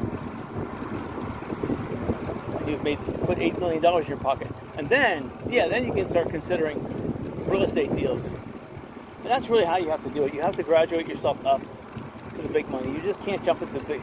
You can't. There's no way you can buy a big real estate purchase if you don't have the money these days, especially with the interest rates they are. You have to start small. So aim lower. You just gotta fight your way up. That's it. Everyone's doing it. Man, I'm exhausted. I'm fighting that 1 mile per hour headwind. Since I'm going 3 to 4 miles an hour into it, it feels even that much worse. And Twin Waters, and they had a really good restaurant here and really good kayak rental prices.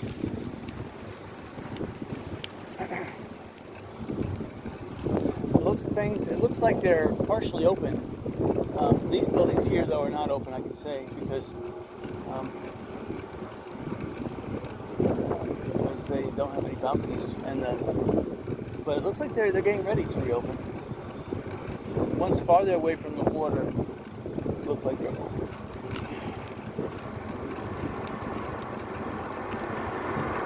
But Airbnb, that's the business opportunity right now in Sanibel and Captiva. Buy yourself a destroyed house, and you're getting it for just the price of the real estate, basically. Fix it up right away and Airbnb it out for. Again, you're on Sanibel, you can charge a little more, but let's get realistic. But if you can get $400 a night, which,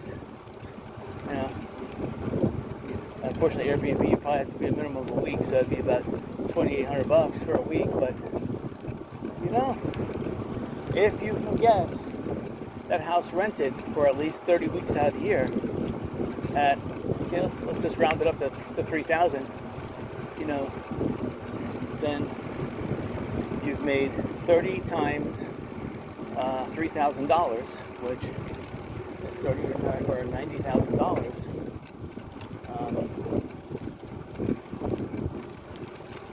That's not too bad of change.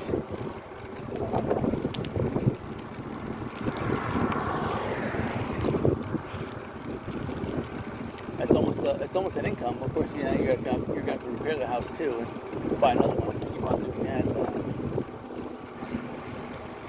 If one house can provide you with $90,000 of income a year, that's pretty sweet. Now the taxes on this island on these islands are ridiculous. That's another thing.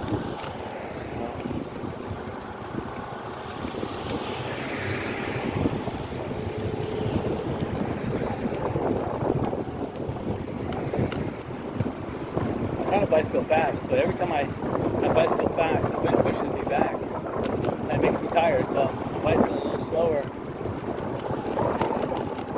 Sometimes there's a little uptick in cars coming onto Captiva. Probably around 12 noon by now. Still, there's enough clouds hanging around that's causing the sun to be not as intense as it normally would be. Right, so basically, this is going to be a clean shot right back to Jerry.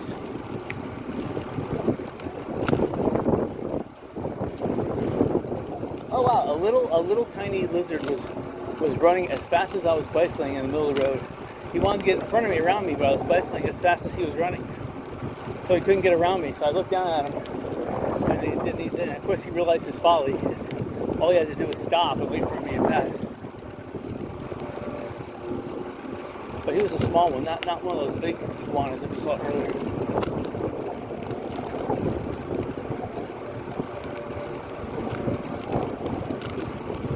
This bicycle, because it has a 28.25-inch diameter tire, doesn't have as much rolling force as the 29.25. And of course, the other bicycle, being steel, twice as heavy. Once that thing starts rolling with 65 pounds psi, believe me, it is rolling. It's like a tractor trailer on bicycles, tractor trailer of bicycles.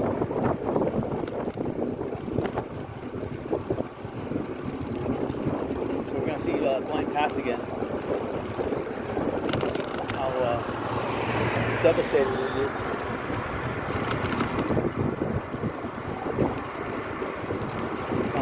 When I get home, I'll see how far the video recording has made it.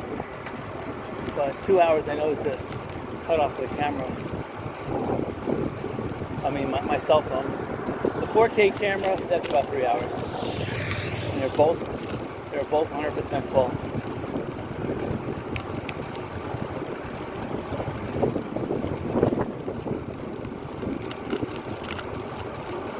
Sometimes pick up some junk for free. Yeah, he got some books. A whole bunch of free stuff he's going to pick up. Wow. I didn't know there was junk collectors here on Captiva. Amazing. I mean, personally, the cost of transporting that junk to the flea market, the time you're wasting, you might as well just throw it in the garbage.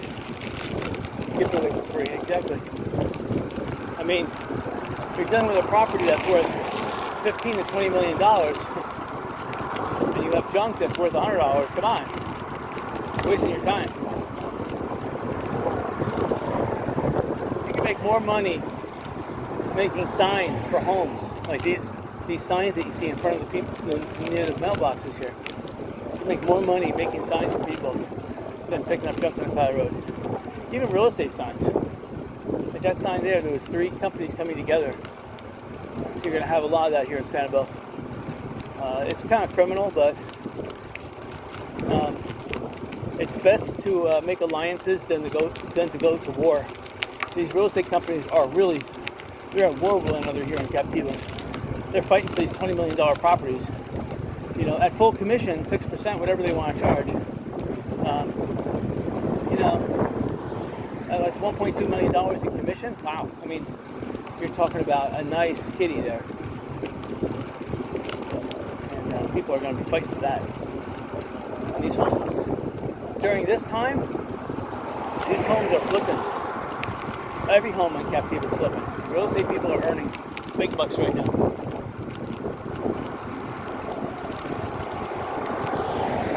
Well, it's just amazing though how much foliage has been removed. So you can look and actually see some of these homes. Not so much on the left-hand side, on the bay side, but definitely on the right side here. So I bet if you wanted to pull a permit, you're not going to get hit with an impact fee now because the storm basically wiped everything out. How could you be hit with an impact fee when the storm impacted it to the point where it's totally destroyed? I mean, you almost have to have a demolition fee to demolish the devastation that was caused by Hurricane Ian. So I've been reading up. I went to the Breeze's website, the Breeze Corporation, the Fort Myers Beach, whatever it's called there. It's on Facebook. I was reading up on some of the articles about the beach, and it's pretty interesting.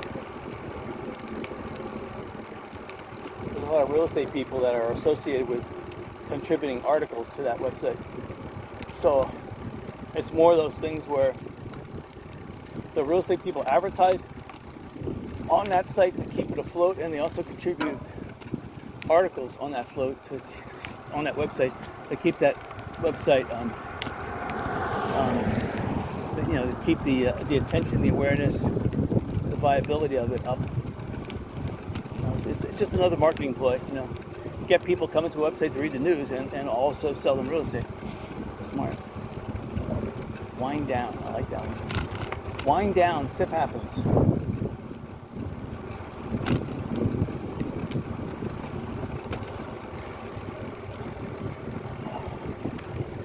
I can see we're coming up the Blind Pass. Still another quarter mile away. Oh man, I'm dying. When I get home, I have to trim my yard. I gotta put these 2 posts I've been procrastinating on. I put these 2 posts up in my lanai. And I gotta do some painting also in my lanai area. I'm gonna put up some enamel paint. I am gonna go full glossy. I was thinking about going semi-glossy, but I'm not gonna go full glossy. Full glossy adds a little layer of titanium in the paint, and it makes it that much easier to clean.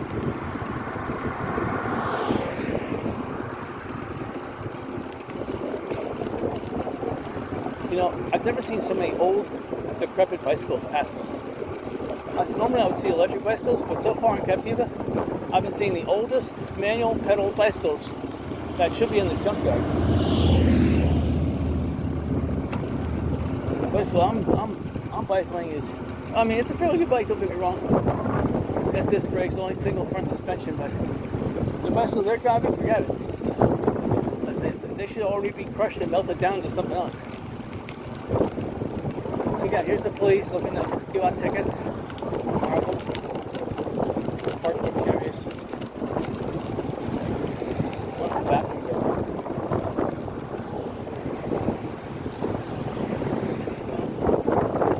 the headwind though is blowing, must be about 3 knots right now. And it's holding me back. I have to stand up and pedal.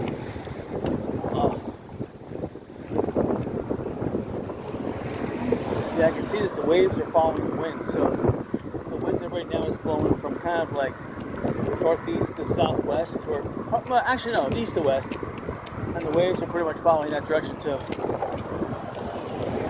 Wow. Yeah, the Sanibel Beach on this side, it grew a little bit. It grew about 20 yards, maybe 30 yards. So the hurricane helped it a little bit.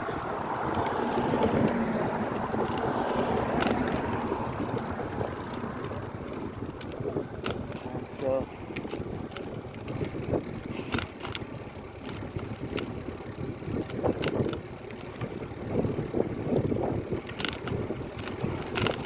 alright, so we're back on Sanibel. That was Captiva, except I wasn't able to go on South Seas Plantation, which is sad, but Anyway, this resort has been knocked down, so again, it's on the water, so they're going to try to sell it for top value. And the Mad Hatter restaurant is gone, so you can't eat here. That little building there would make the perfect real estate office. I gotta look and see. It's small, but you know that would handle Sanibel and Captiva.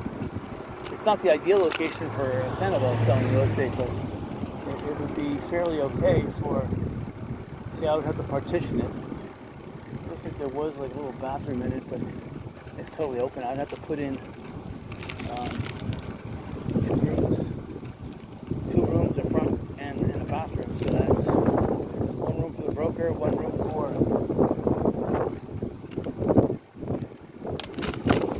broker, 1 room for conference room, 1 room for entryway, and 1 room for bathroom.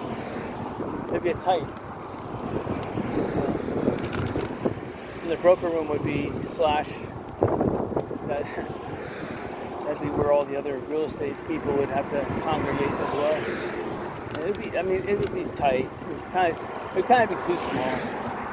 I need really a 5 room, one back room for storage, and where the other associates can at least, you know, hang out for a minute, have a refrigerator or something. You know, down. There's a refrigerator inside the mangrove. It's a nice one. In fact, it looks like the one I own in my house. In my house, one works really well. Here's Mandalay Bay, that house. They wanted $26 million way back, I don't know, like a year ago. Last time I looked. I wonder how much they want now. Let's see if it still says Mandalay on it. I bet the guy who owns Mandalay Casinos. Yeah, it still says Mandalay. A lot of his vegetation went though, and his nice. He had a nice black metal fence. It was that metal spike fence. That's gone.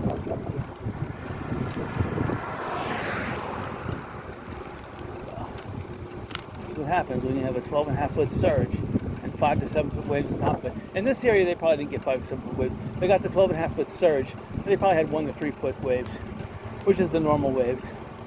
Not much. Still, enough to destroy a fence.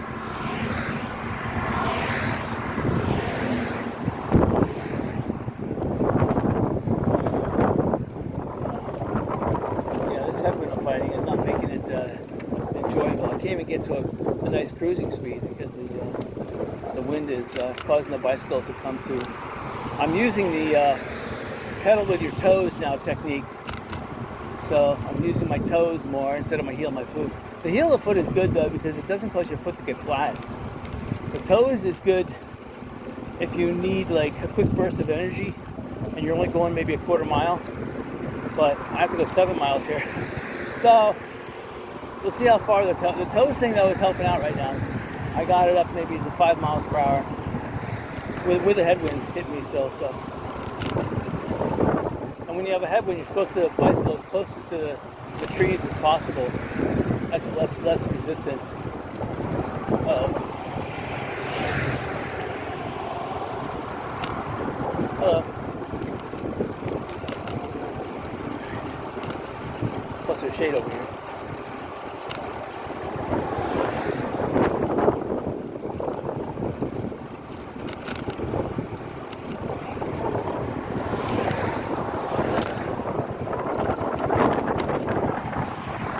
Yeah, I can see that the triple canopy over this road here is gone. It used to be a beautiful triple canopy. Sad to see it gone. There's still a lot of cicadas. Those are those big cockroaches, those big, not cockroaches, those big grasshoppers. At the university you see them, but last year was the 7-year, you know, they come out once every 7 years. You have some of these grasshoppers that got mixed up and they're coming out this year. And that happens all 7 years. But on the 7th year, when all of them come out, then yeah, there's a big feeding frenzy, and my ears are ringing as it is, but when those things start chirping at night, oh mackerel, that ringing sound is loud. I see now my toes are running out of energy, so it's been about a quarter mile. Terrible. I have to go back to the heel. Or standing. The standing only works so much because you end up coasting a lot, which with a headwind like this, it's going to blow you like a sail backwards. Not good.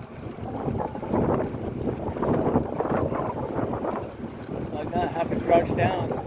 Use my toes. My toes are almost out of energy.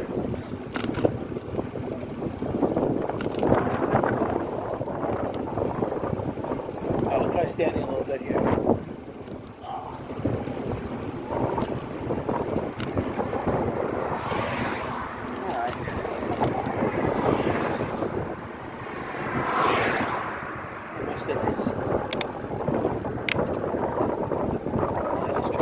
Shift a bit. Didn't help. Oh, there we go. As I said, I'm not on my top gear, so standing, I have to get on the top gear to stand. See, standing, I'm coasting. I'm getting hit with the wind. It's not more surface area for the wind to hit me, so it's not helping out.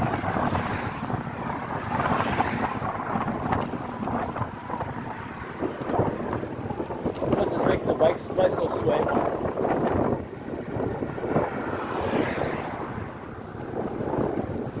Back to sitting. Terrible. Try my toes again.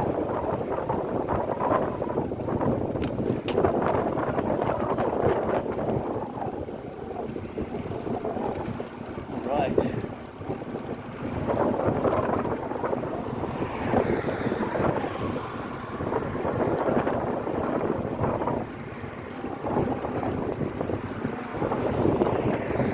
Yeah, so I have to trim the lawn. That'll take about 15 minutes. Now I gotta paint my lanai a little bit before I put my posts up.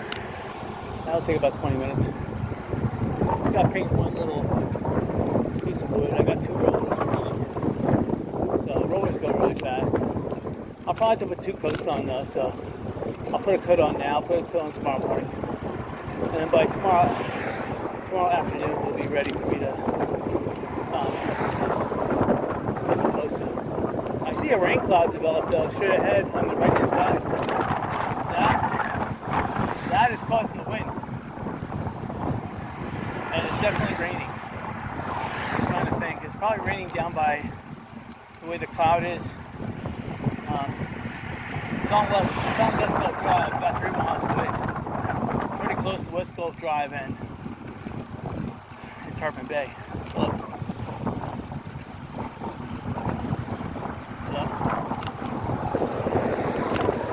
So the middle bicycle, that was a nice bicycle. That had dual suspension. It had not a downhill gear. It had the big gear, which I like. The bicycle I'm on right now has a downhill gear, it's a smaller gear made for downhill. So I like the big gear. He had a nice bike, nice 29-inch tires.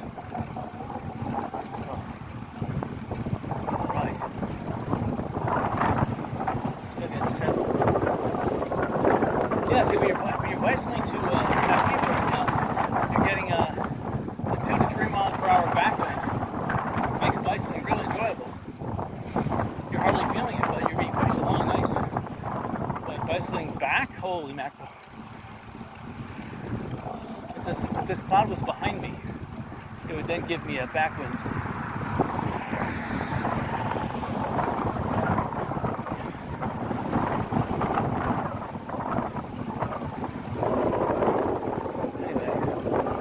A lot of property. On the left-hand side, this is the Sanibel Cap. I think it's Ding Darling, or if it's not Ding Darling, it's the Sanibel Captiva Conservation Foundation or something like that. Let's see, what does it say here? It says Lee County Mosquito Control District. Whatever. It's one of those conservatories. Coming up, I know definitely used to be triple canopy, and that would be nice too because that would act as a wind block, not only a sun block, but a wind block. So not that I'm doing too bad here in the sun. This high strato cloud is helping out. Now these cumulus clouds from this rain cloud are starting to thicken the atmosphere a lot more this side. Unfortunately, they're causing some more wind, which is nice. It cools me down. It's not cool wind though, it's still warm wind. Only when there's like a rain, like downdraft, where you get that nice, cool air conditioned wind. But this looks like some kind of Sanibel River over here. I don't think it is a Sanibel River, but it's wide. It's about 30 yards wide. So it's interesting. Got a little canopy here. Nice. It smells in this area pretty bad. Something died here. Alright. Hello. Alright, so we're back up here.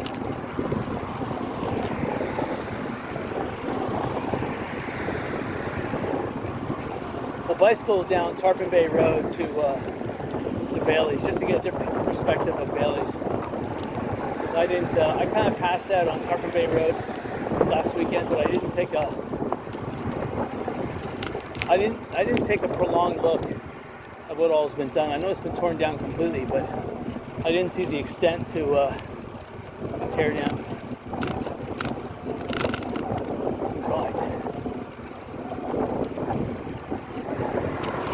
Here's the Bowman's Beach access on the right-hand side, 500 feet.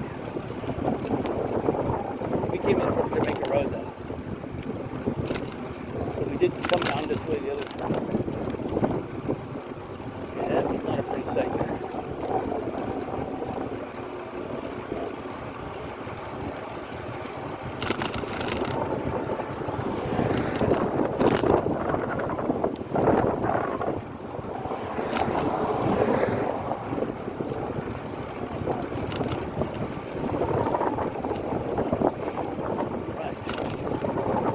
Road's a little bumpy here due to age, and looks like they did some shoddy repairs. I don't see that many tree root damage, a little bit, but not much. So, canopy though is shot. That's sad. We got a little bit of shade, but not much. Again, I'll take whatever I can get though.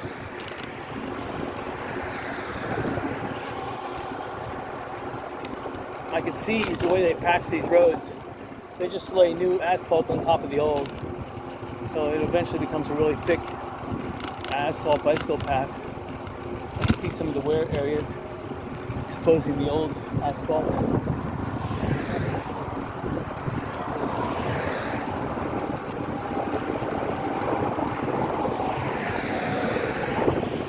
Here's Lee County Electric Cooperative. They provide power to the island. The power comes in from Pine Island.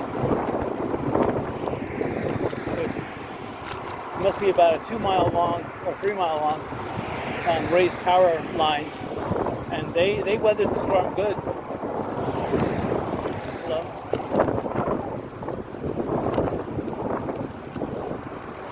These people are going to be dying on the way back. That's when if the Sanibel bus were to run and to pay $1 or whatever it costs, that's well worth it to take a Sanibel bus from Captiva all the way back to Sanibel. I mean, I would do that for $1. Shoot. I have a student ID on me. I work at the college, so I have a student ID on me. Right. Gulf Ridge. Looking to see if there's anybody behind me. I don't see anybody. Got my black cap on, so it's keeping my head hot. Got my dark sunglasses on that also curl around the sides of the eyes to keep any of the flies out and keep any. Sometimes side reflection is very annoying when you're bicycling. These sunglasses keep that side reflection out of the eyes too, and they work really well at night. So in the day, not so much. At night, yes.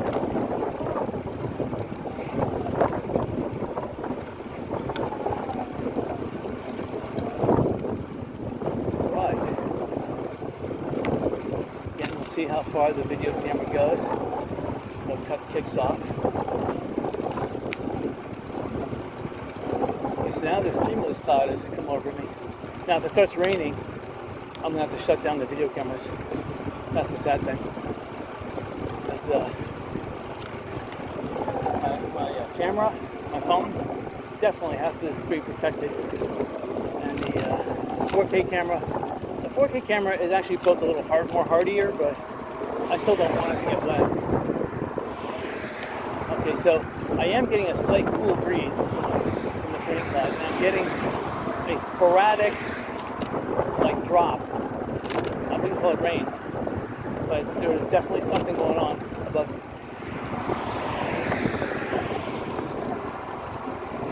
Looks like we're coming up to Jamaica. That's a good sign.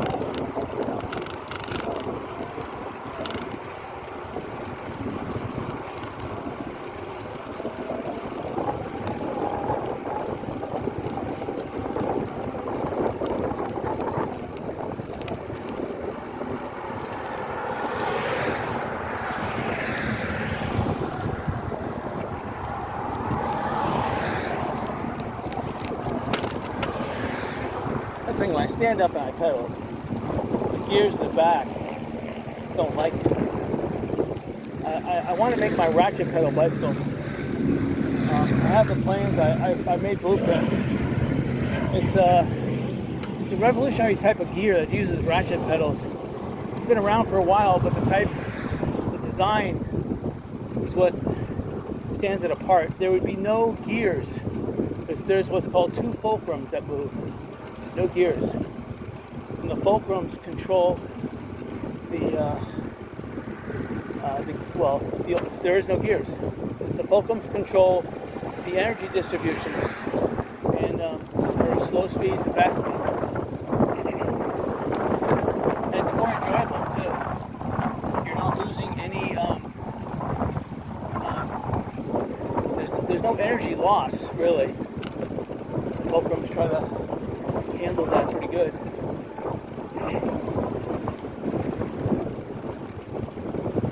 Anyway, I gotta get some time to build that.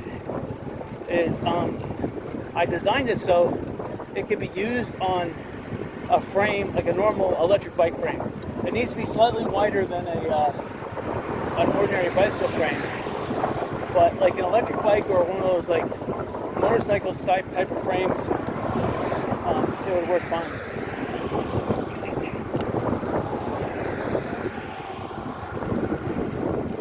This has to have wider in the back, because there's not necessarily two chains, because I did design it using a chain, but the chains don't go over interchanging gears. They do go over little chain guides that guide the chain, but they don't take any. They just take up the slack. They don't cause the. They don't change. So the chain is not jumping between one gear and another. It just stays on the guides. The fulcrums to the energy distribution. I gotta make one of them. If I had one of them and a carbon fiber bike, wow, I would be able to go twice as fast, twice as light. I'm telling you, it would be night versus day. I already rode a extremely rough prototype of one, and it's. I mean, I need to devote time. That's the bottom line. Real estate price is so high, I might just do it. That's how Elon Musk made all his money.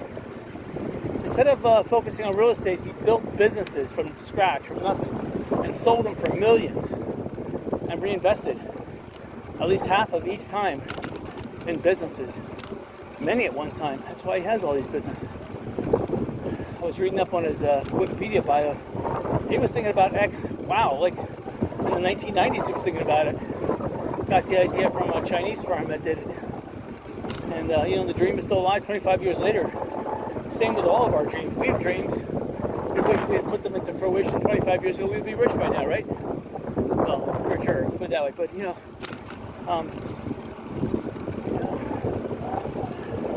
the goal is stop watching TV. Watch my video only to get ideas, and watch it only when you're going to bed at night. Don't waste valuable time. Always be active. Always set goals. You have to set both short-term and long-term goals, and you have to set milestones, achievable ones, and you have to fulfill them every day, both long-term and short-term.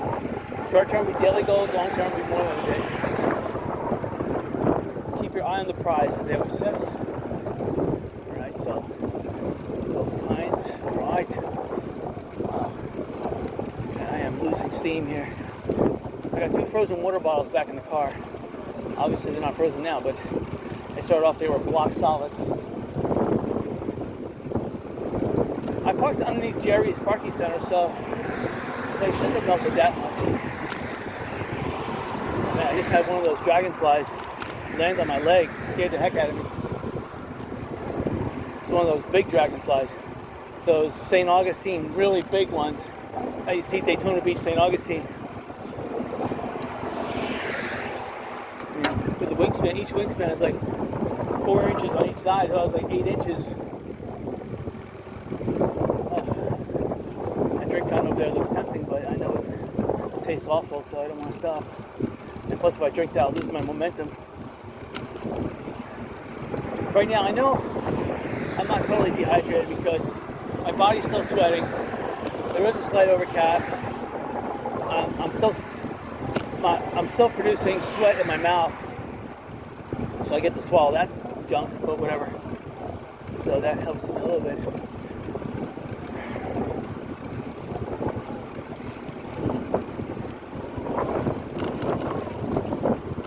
That's a problem. Even if I was to go 7 miles per hour, I have to drive a bicycle 7 miles, so it's a full hour coming back from the captive on this road. It's terrible.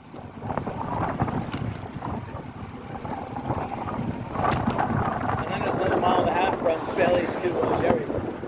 That's terrible.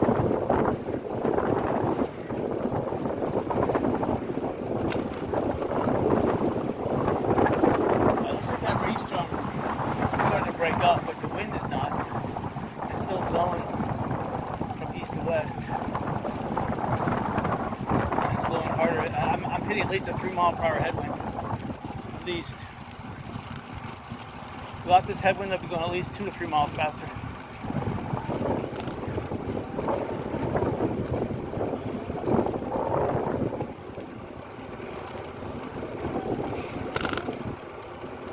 Go home, I'll immediately exit along. I got a 40-volt battery, primed and ready to go.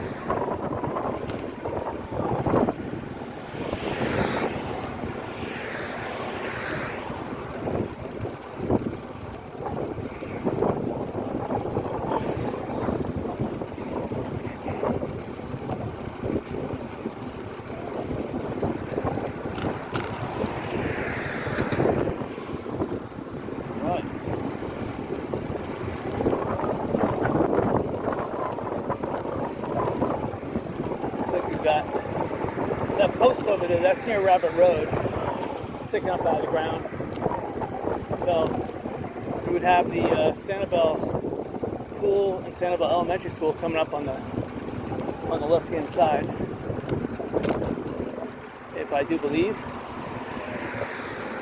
Maybe the next quarter mile.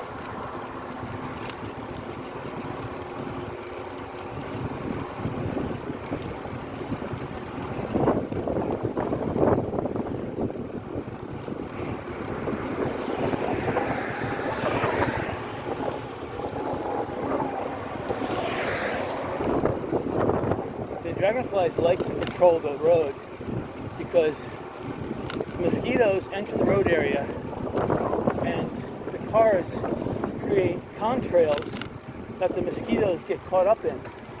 And the dragonflies, with their big wingspan, can easily circumnavigate those contrails and attack those mosquitoes and grab them. That's why you see a lot of dragonflies near roadways, because they like that. There's a symbiotic relationship between humans driving their cars and creating wind contrails to dragonflies using those wind contrails to their advantage.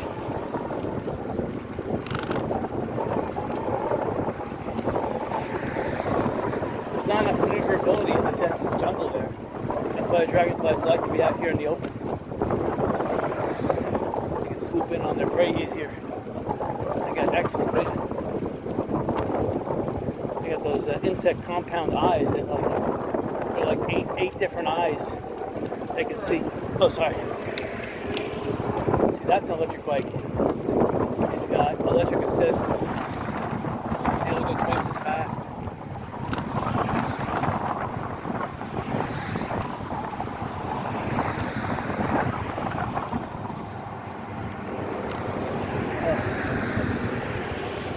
I ate a lot of food yesterday. I should have a lot of energy, but I'll tell you, that beach bicycling did me in. Still feeling a couple of drops here and there hitting my legs. It's not sweat from my face either. It's coming in at an angle that sweat would not hit.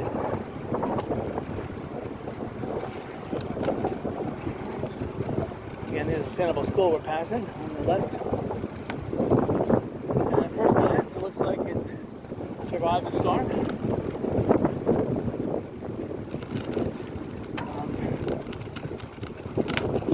Grounds look maintained to an extent. The baseball field looks maintained to an extent. Not the field coming up though. That field does not look maintained. So maybe the school is closed. Oh man, I'm running out of energy. Oh, let me go back to my toes.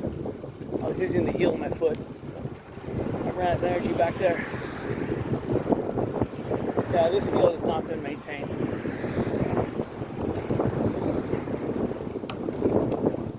A couple baseball fields. So, wow. So Rabbit Road should be coming up in the next half mile. Right inside.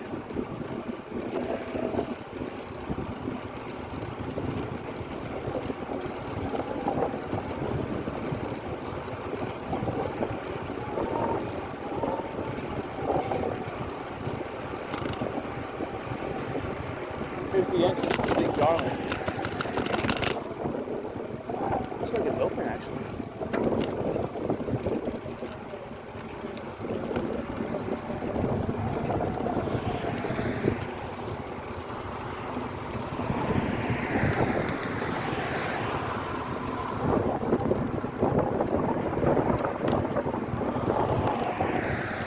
Yeah, it says refuge open, closed Fridays.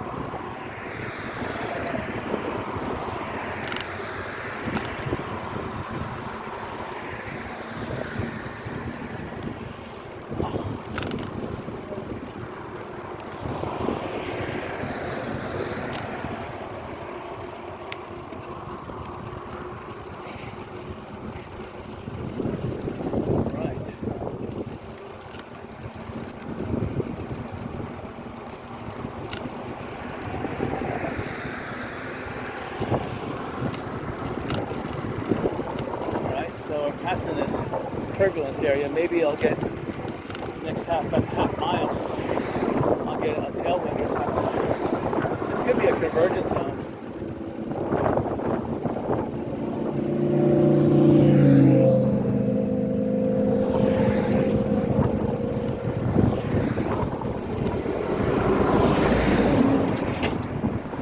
It looks like Rabbit Road is coming up.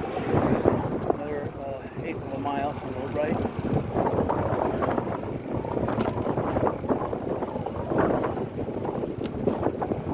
Oh yeah, I'm really dying.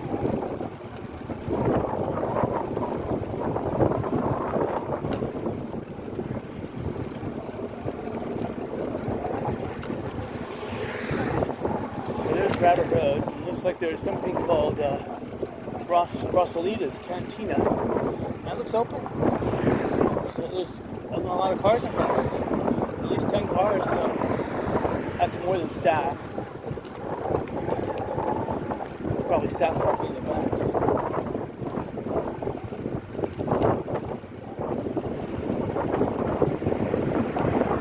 Yeah, they still had people still getting 3 knots. It's making this drive really hard.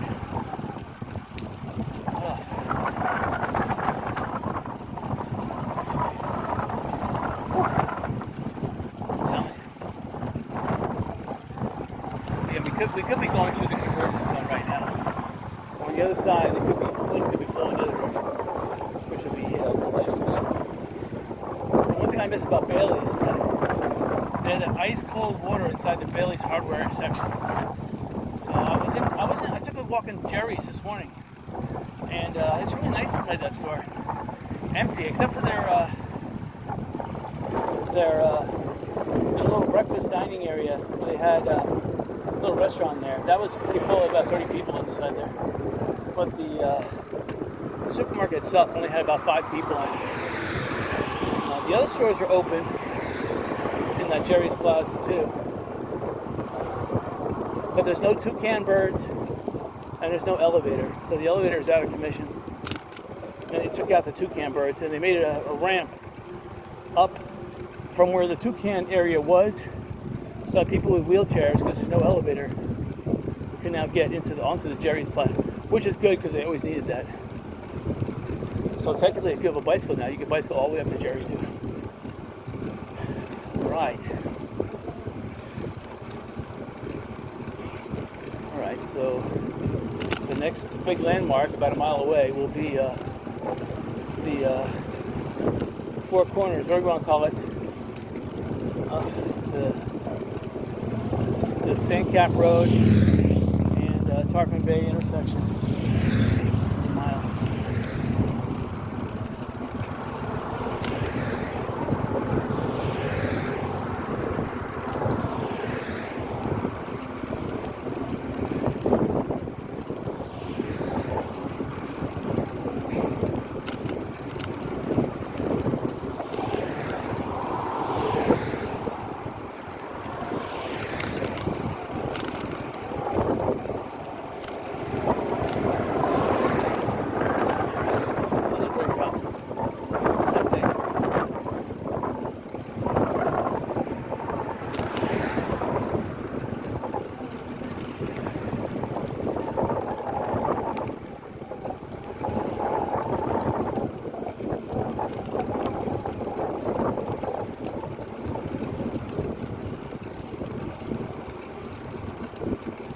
So now on the other side of the cloud, I'm not getting a 2 mile or 3 mile per hour knot headwind, but I'm getting about a half mile or a half knot.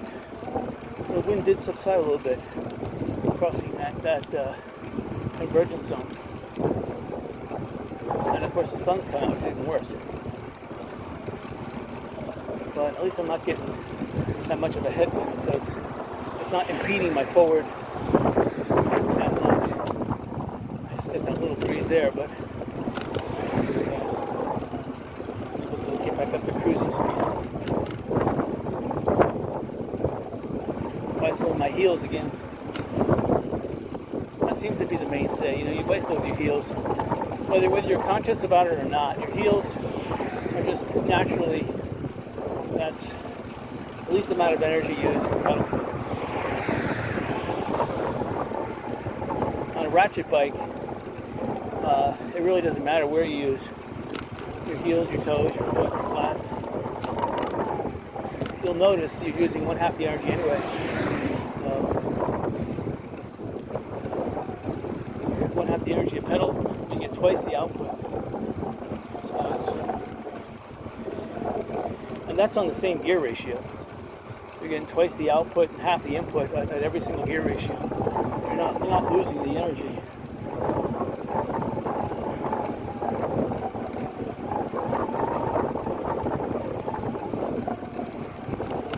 Okay, here's the Shell Museum. So that means you have a half mile after this to get to Tarpon Bay.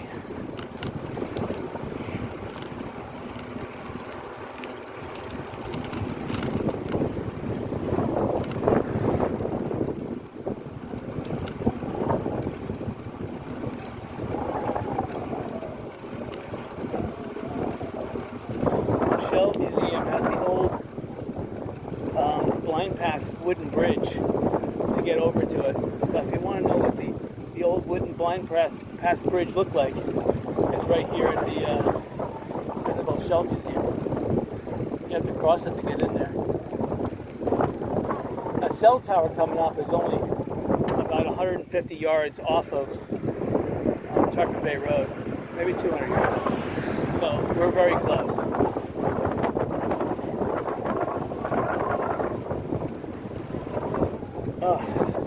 Of course, right now I'm getting a 3 mile per hour headwind. What's going on here? The headwind has stopped and now it's back. Oh, great.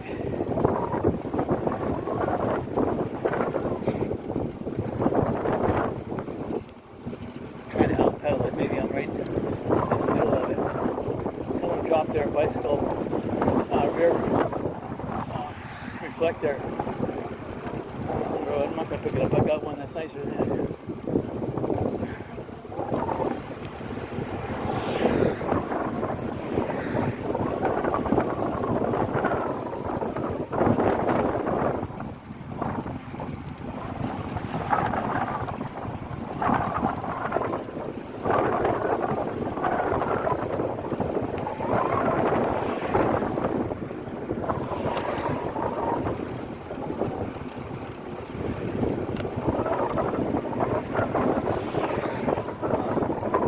About contrails, when you're bicycling, you can take your arm, put it behind you, you can feel where the contrail is, but that contrail will take all the sweat and evaporate it from your arm. So it makes bicycling a little bit more enjoyable because when you get rid of that hot sweat, and your arm can sweat better, and in effect makes it cooler, and you're also getting rid of some of the water weight that's accumulating in your arms too. Periodically, I put my arm behind me so that the contrail can evaporate it.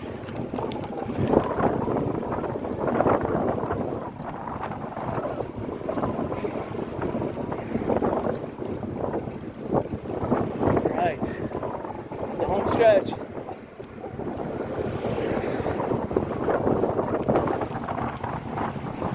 Yeah, I can see it looks like the grocery store up there. Right. It's a good sign because if I didn't have those 2 frozen water bottles back in my car, this is the pit stop I would make.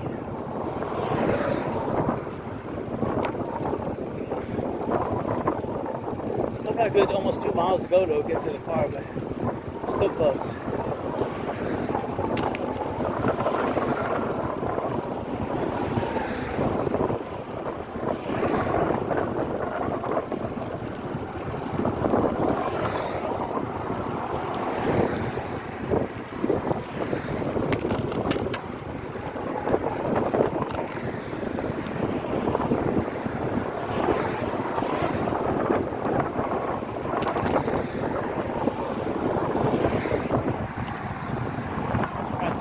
Cell tower.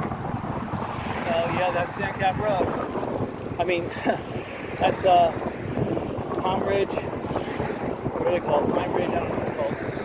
Palm Ridge Road in Tarpon Bay. Whew. Dang, am I exhausted. I'm still gonna go home. I'm still gonna trim the yard though. Trim the yard. I'm gonna take the air blower out and blow it, make it look really nice. I don't know about painting it. Then I'm gonna go inside, take a shower, take a drink, and then probably take a snooze for 2 hours.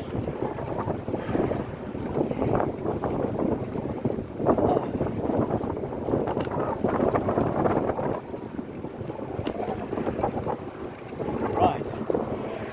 That's how you do it. That's how you lose weight. Actually, I should have been doing work around the house. I should have been making the ratchet pedal. But I'm bringing out a wire weld. The wire weld I saw Saturday's garage sale was too thin. It was like, I need 0.03. That was 0.01. And it was all rusty. I didn't even think it would work in mine.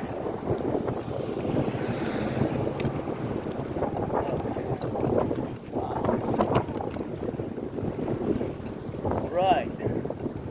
It's a mobile gas station if you want to know. It's not Texaco like I knew it for the longest while. It's a Rebel Mobile. Wow. Rebels, most of the Rebels, believe it or not, are Exxons, but they use the mobile name still.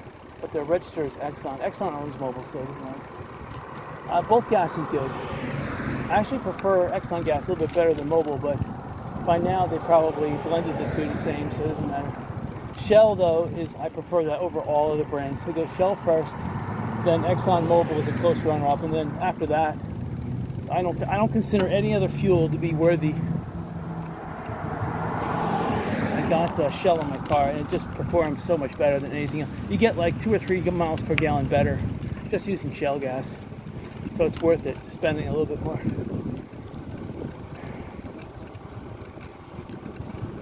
Again, a lot of cicadas, crickets.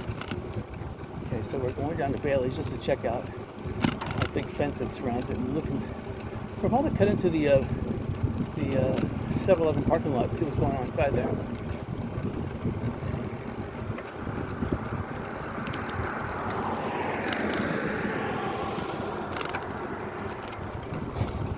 We just passed the Timbers. Nice.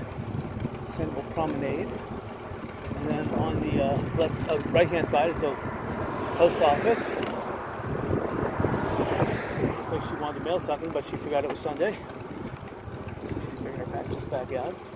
Or maybe she went inside and got to her mailbox. Who knows? Oh no, the 7-Eleven is boarded up here. Well, that's silly. See, this used to be the 3rd gas station on the island. They took up the gas pumps. I think that was the worst decision they made. When I say 3rd, this was actually the 4th. There was another gas station over here. This island needs another gas station. Probably there's too much monkey business, and you can't, monkey regulations, you can't put one in without spending a couple $1 million. So here's Bailey's. It's gone. It looks like they're grading an elevated pad, although I don't know how they're going to need one as big as Jerry's. They're going to need one at least 15 feet high here. It's gone. The Sanibel bulletin board's gone. The hardware store's gone. They knocked down the Sanibel Cinema already. Now this building over here, the old gas station, this was another old Amico, I believe. I like this, but it's chained off. Someone spent a lot of time and money putting on that roof. I like that roof. That'd make a great real estate office. And now it's called the Liquor and Wine Grog Shop. Nice. It looks like it's open for some reason. So this is open property here on the right. And the one arm and leg. I like that little painting mobile there. Fish of Sand Cap. That used to be the old Seashells. That's out of business. So you know these places are open. Closed. Sanibel Community Bank down, they're open. See, there's more buildings here that look like they need to be destroyed.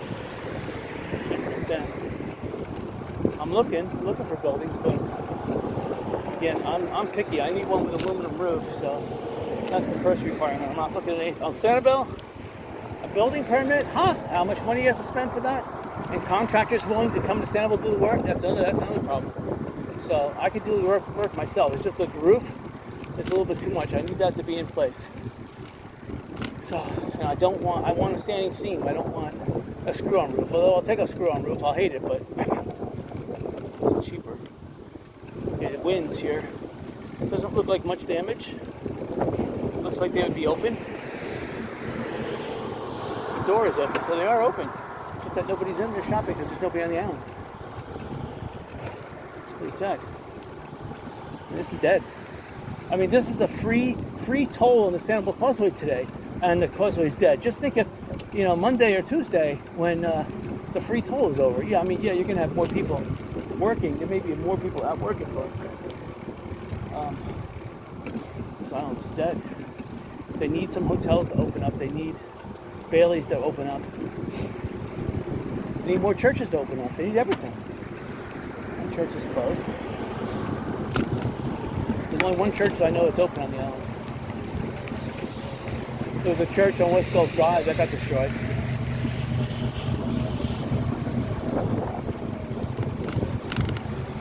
Very similar to the churches on Fort Myers Beach. There was only that one. Two churches on Fort Myers Beach survived. The one behind the library is the one that protected that church, and then there was one that was raised near the Mid-Island Cleaners. It was in the back there. That one survived intact 100%. That one's still in operation, but it's a small congregation. A lot of people don't know about it. All the other churches are closed. I mean, some of them claim to have tent service, but what's that?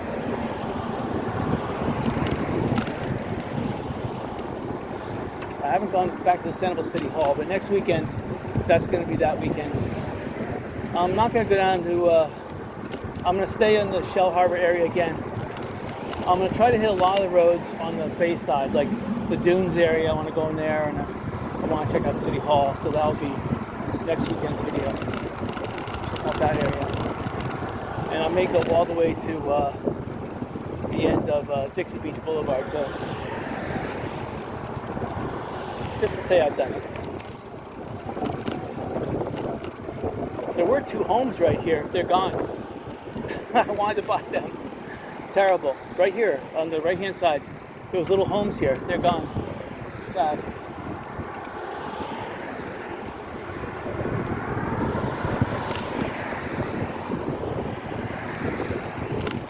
You know, even though this 5-star realty place up here is destroyed, if the price is right, I don't know, I should go in there. Next time I have some time next weekend. I don't have time this weekend, but next weekend, I'm going to check it out. If I can fix that, they probably want it destroyed. You know how it is. Like this place. This is not aluminum. This is some kind of a galvalume. You know, galvalume doesn't have that. It's maybe a 15-year life. It's a standing seam galvalume, but still stronger than anything else except for aluminum. Aluminum is stronger than it. Well, obviously steel would be stronger, but steel rusts and looks disgusting in no time. I guess for the price, for the money, you own a business, you go with galvalume, I guess. Even though I hate it. It's got the strength, but the problem is you're dealing with salt water. It's going to start rusting within 5 years. What's the sense in having a standing seam if it's galvalume, if it rusts in 5 years? I mean, that doesn't make any sense. Go with a nice aluminum roof, it'll last 45 years, no problem.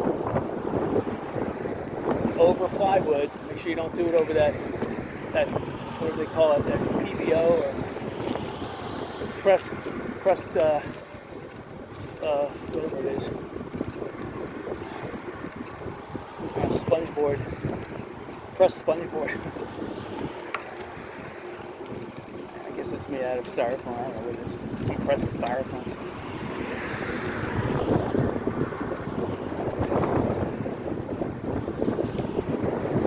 Oh, wow. Jerry's is still about half a mile coming up. Maybe a mile close. Oh. Here's Perry the place. Should be about half a mile. There it is. There's a 5-star realty on the left. It's tilted. Obviously, it fell off its foundation. If I could right the thing, if it wasn't that moldy or destroyed inside, again, I would not pay more than $100,000 for it. It's not on the water. It's totally destroyed. Sanibel will not issue a new building permit, that's for sure. So it has to be fixable.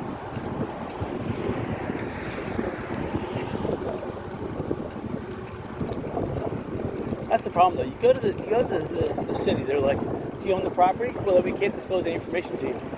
So they want you to buy the property, and then they say, "Oh, well, you can't build on it now." What?